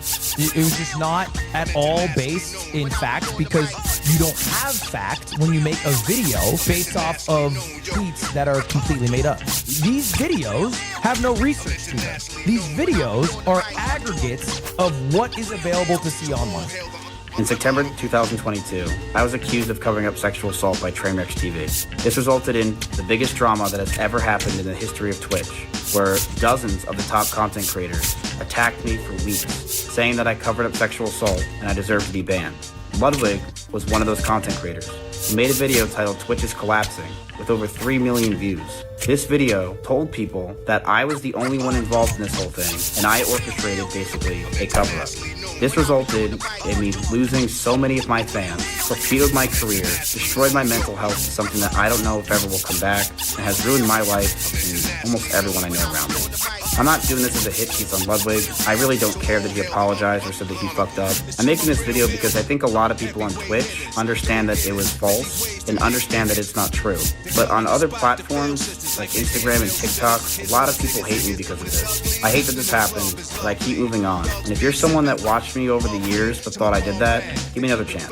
Simultaneously, he appeared on multiple podcasts within a short period of time, clearly preparing for a comeback and a new chapter in his life. But it's still worth noting that even in these podcasts, he still discussed the allegations made in 2022. I feel like my brain cracked when it happened. I almost feel like there's a before me and after that me. The before me was much more innocent and believed in people. Now I'm very jaded and I don't trust anyone.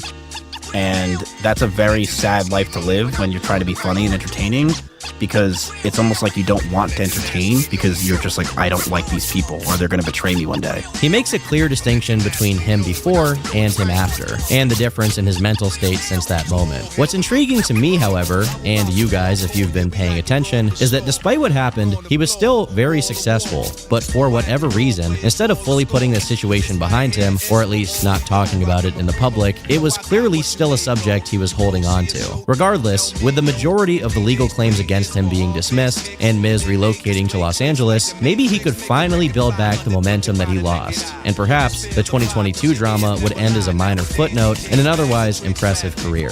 But within days of this podcast being released, it all came crashing down.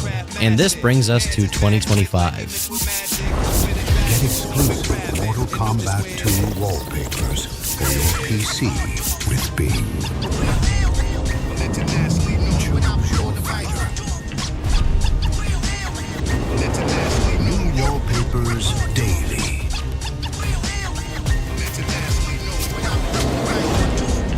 Download today.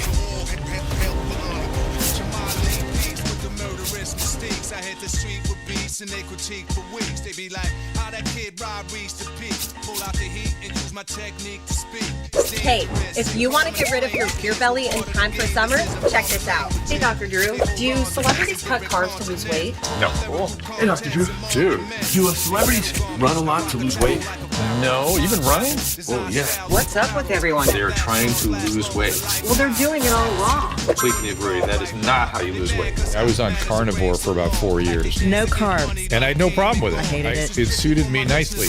I gained a bunch of weight. And I was like, oh my God, I didn't know. I didn't realize that I gained a bunch of weight on it. Maybe you should forget everything you think you know about weight loss and listen to what I'm about to share with you. You may think this will take years to learn, but we're going to teach it to you in 60 seconds. Watch this. This is a metabolism killer. This is a metabolism killer. This is a metabolism killer. This is a metabolism killer. If you're over 40 and are running on the treadmill endlessly and eating salads all day just to lose a few pounds, let's just stop and listen to what I'm about to tell you. I want to talk to you about something that's been making waves on social media lately. You've probably seen this guy all over your feed claiming that cutting carbs isn't necessary for weight loss. No need for long hours on the treadmill either. Now, I know it sounds too good to be true, but let me tell you, there's more to this than meets the eye. The science of weight loss was cracked a long time ago. It's not a trend, it's facts. Following all those like trendy fad diets, all those trendy workouts that you see online is literally a waste of time. There's already a proven, research-backed way to lose weight and keep it off. I decided to delve into this topic and do some research. Turns out this guy is a celebrity trainer who's gained a massive following for challenging mainstream advice. He claims that what we've been told about weight loss is wrong, completely wrong. And you know what? It makes a lot of sense when you listen to what he has to say. This is what 10 pounds of fat looks like. If you want to drop this or more, you got to take your metabolism from this to this. Is your body trying to tell you something? The darkness of your outer eye rings, the pinkness of your fingernails, spider veins, your posture, your weight, your face shape, the list goes on. And what impacts these biological markers the most comes down to two words: visceral fat. What is visceral fat? Visceral fat can cause inflammation, and this can accumulate in the heart, in the liver, in the muscles. Visceral fat is like a direct line to metabolic and cardiovascular disease, and this type of abdominal fat is linked with a higher risk of death. So how do we get rid of dangerous, visceral facts? Well, it's a lot easier than you might think. I've been in the fitness industry for a long time, and In the year of our Lord, a series of events would ultimately lead to more of Ms. Kiff's private life becoming a matter of public knowledge. Details he likely never expected to come out. The first domino was Hassan Piker showing the world how much he loves his dog. Stop. This controversy, while bad for Hassan himself, was worse for Twitch, leading thousands to call for him to be banned from the platform. That same week, a familiar face also made an appearance, Emiru. While at TwitchCon, she was approached by a stranger and assaulted, while security basically stood there aimlessly before finally someone stepped in to stop the interaction. This sparked a lot of outrage, not only because people understandably felt bad for Emiru, but also because Emiru pointed out the inaction of Twitch staff regarding the issue. With millions rallying to support her in this trying time, on October 25th, she took to her stream for a massive announcement. Many likely thought she would be discussing Twitch at length, and while she did open by discussing their inaction in regards to what happened at TwitchCon, the main subject was something else entirely.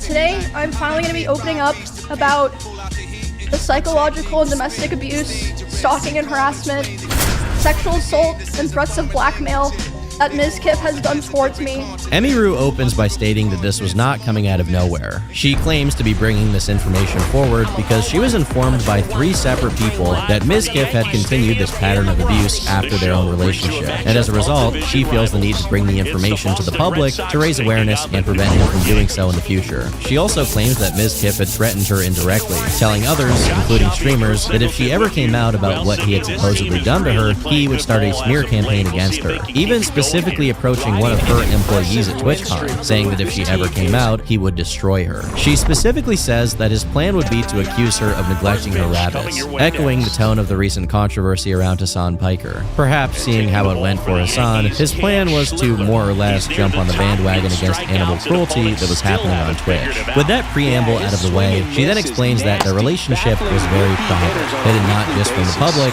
but also from friends and other people who were a part of OTK. This relationship, in her words, was extremely codependent and toxic. She says that from the beginning, Ms. Kiff portrayed himself as a nice guy, someone who treated women that he dated very well. And at the same time, he seemed motivated for both of them to succeed as teammates. However, the first issue she alleges is that Ms. was very controlling shortly after getting into a relationship with her, dictating what clothes she could wear, who she could be friends with, and when she could stream, to the detriment of her career. One thing I haven't seen anyone bring up in regards to this comes from something I covered 2 years ago in regards to their relationship. While at the time their dating was kind of speculated on and somewhat of an open secret, Emiru had accidentally tabbed into her Discord on stream, showing some messages with Ms. Kiff. One may interpret the following messages as being controlling. In regards to her being on stream, he says, "You literally lift your legs like a cheerleader multiple times, stick a bottle between your legs and play with it, farm those parasocial people by doing this content in the first place, after claiming to me you don't want these weirdos and you hate this community and hate the just chatting community." Emiru responds, "I genuinely don't think of things like that as sexual when I'm doing it, especially since I'm wearing pajama pants, but I will stop." Ms. Kiff says, "Okay, lol." Then Emiru responds by saying, "I do dislike having to always make content for those types of viewers, but I thought this was something that would be easy and low effort." Ms. Kiff says, "Go to sleep on stream. Clearly that's not what we've talked about, or you know is bad to do." Emiru says, "Yes." At the time these messages originally came out, it sparked much debate over how it played into the greater context of their relationship. Now, with Emiru's perspective, it's possible that this is part of the broader image of control that Ms. Kiff had over her. But I'm going to come back to these messages later when we get into Ms. Kiff's response. Emiru then transitions to talking about the alleged physical abuse that she suffered. She claims it began with him throwing plastic bottles at her, and she asked him to stop. However, things really took a turn for the worse in September of 2022 when the initial cover-up allegations came out, and as we've already seen, Miz's mental state began to unravel. Emiru states that his mind began to deteriorate, and at some point, it seemed like he truly snapped. While viewership was always important to him, now that it was dipping, it became a major source of insecurity. He never wanted to stream at the same time as her for fear that their shared audience would interfere with his own numbers. She claims that during an event where the two were streaming Rust, everything started out fine, until he noticed that her viewer count was higher than his. She says that he then messaged her saying he wanted to take his own life, before ending his own stream, walking over to a door near her room, and slamming it so loud that even her microphone picked it up. This claim would become closer to objective objective fact once Reddit detectives actually found the incident being referenced here. During this video, you can see that at some point, he realizes her viewership is higher than his, and his mood quickly changes. He ends his own stream after complaining about being tired, and then by checking Emiru's stream, we can see the moment when the door slams, startling her. Like, we haven't murdered. Like, we haven't pillaged. She had a one-hit advantage. She was coming. Well, I have some cloth in my house. Don't just take class. So they get a man aboard with a one-out Start your single. comeback today at PurdueGlobal.edu. Just kept it simple, played Pepper with the middle of the infield and took it back where it came from, and there's just no one there to knock it down. In the air to left center. Connor Falefa takes it in for the out. 2 down.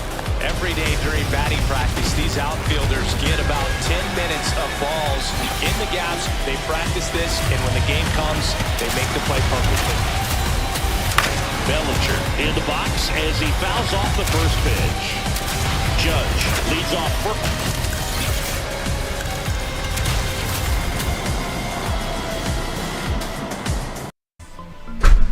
In her allegation video, Emiru states that she eventually left to go check on him, which seems to be true based on the VOD. So I tell my stream, I'm like, hey, guys, I'll be right back. I get up and I go talk to him, and I'm like, hey, what's going on? He's like, I hate all you guys. Like, all you guys do is just take from me, and like, I'm just done. Like, I'm just done. And I was like, this is like really happening because of Rush drops, and he was like, I don't know what to do. He was like going off on me, like basically saying that he hated me, and I was like, well, I don't know what to do now, and he was like, go finish your stream so that people don't know anything's wrong.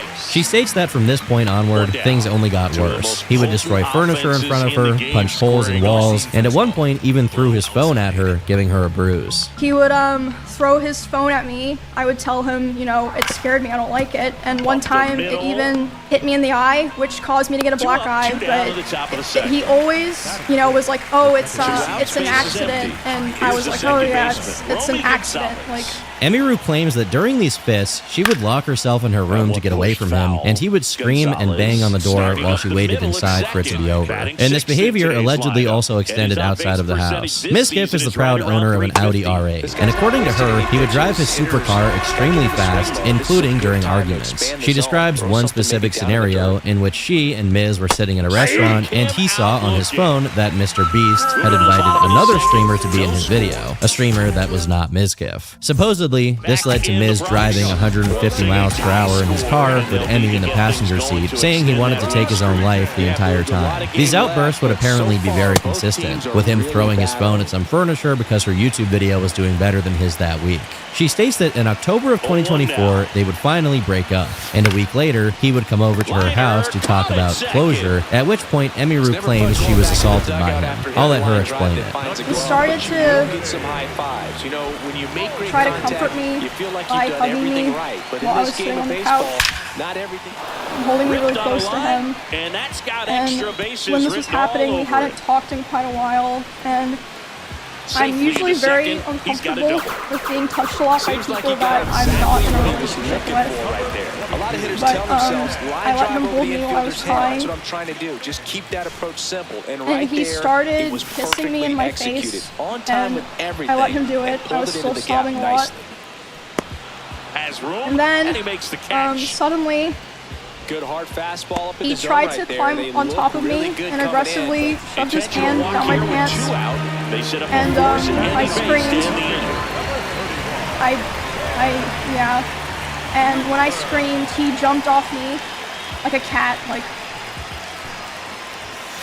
And instead of apologizing or checking if I was okay, he said, I feel weird now. I feel like I did something wrong. I have to go. And he immediately left my house while I was still crying. In the wake of this video being released, the Livestream Fails community would once again get to work piecing together the story. As I showed earlier, they had the video of Mizkif raging once he noticed Emiru's viewership, but there were also plenty of others. One clip features his previous girlfriend, Maya Higa, and while she keeps the subject of it nameless, people speculated that it was Mizkif. I did a guy that would go like 100 miles an hour. Like we would fight in the car.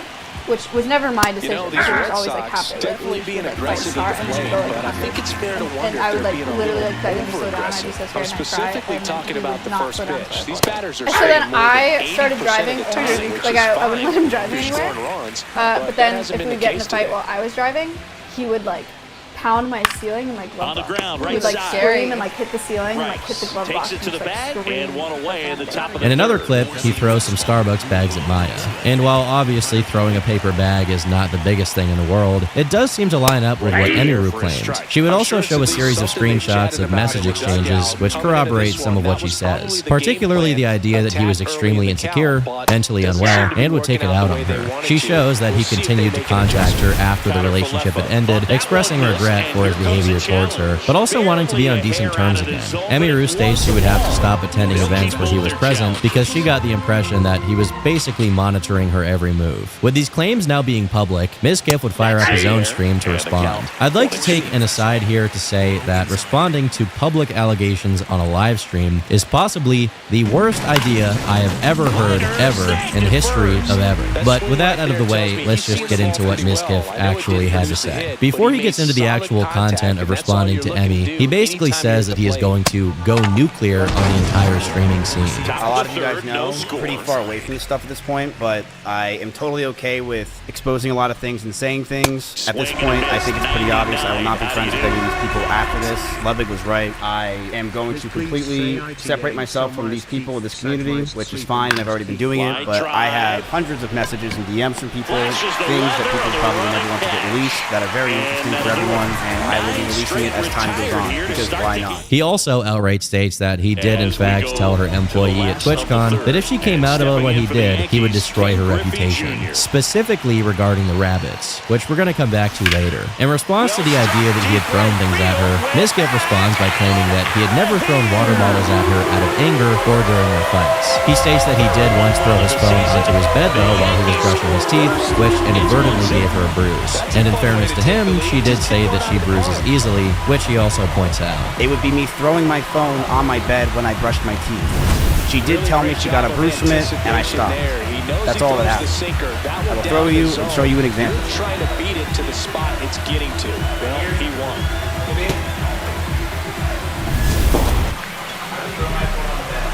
I would just lob it over because I was going to bed. I didn't throw it at her. I want to make that very clear. I never threw it at her.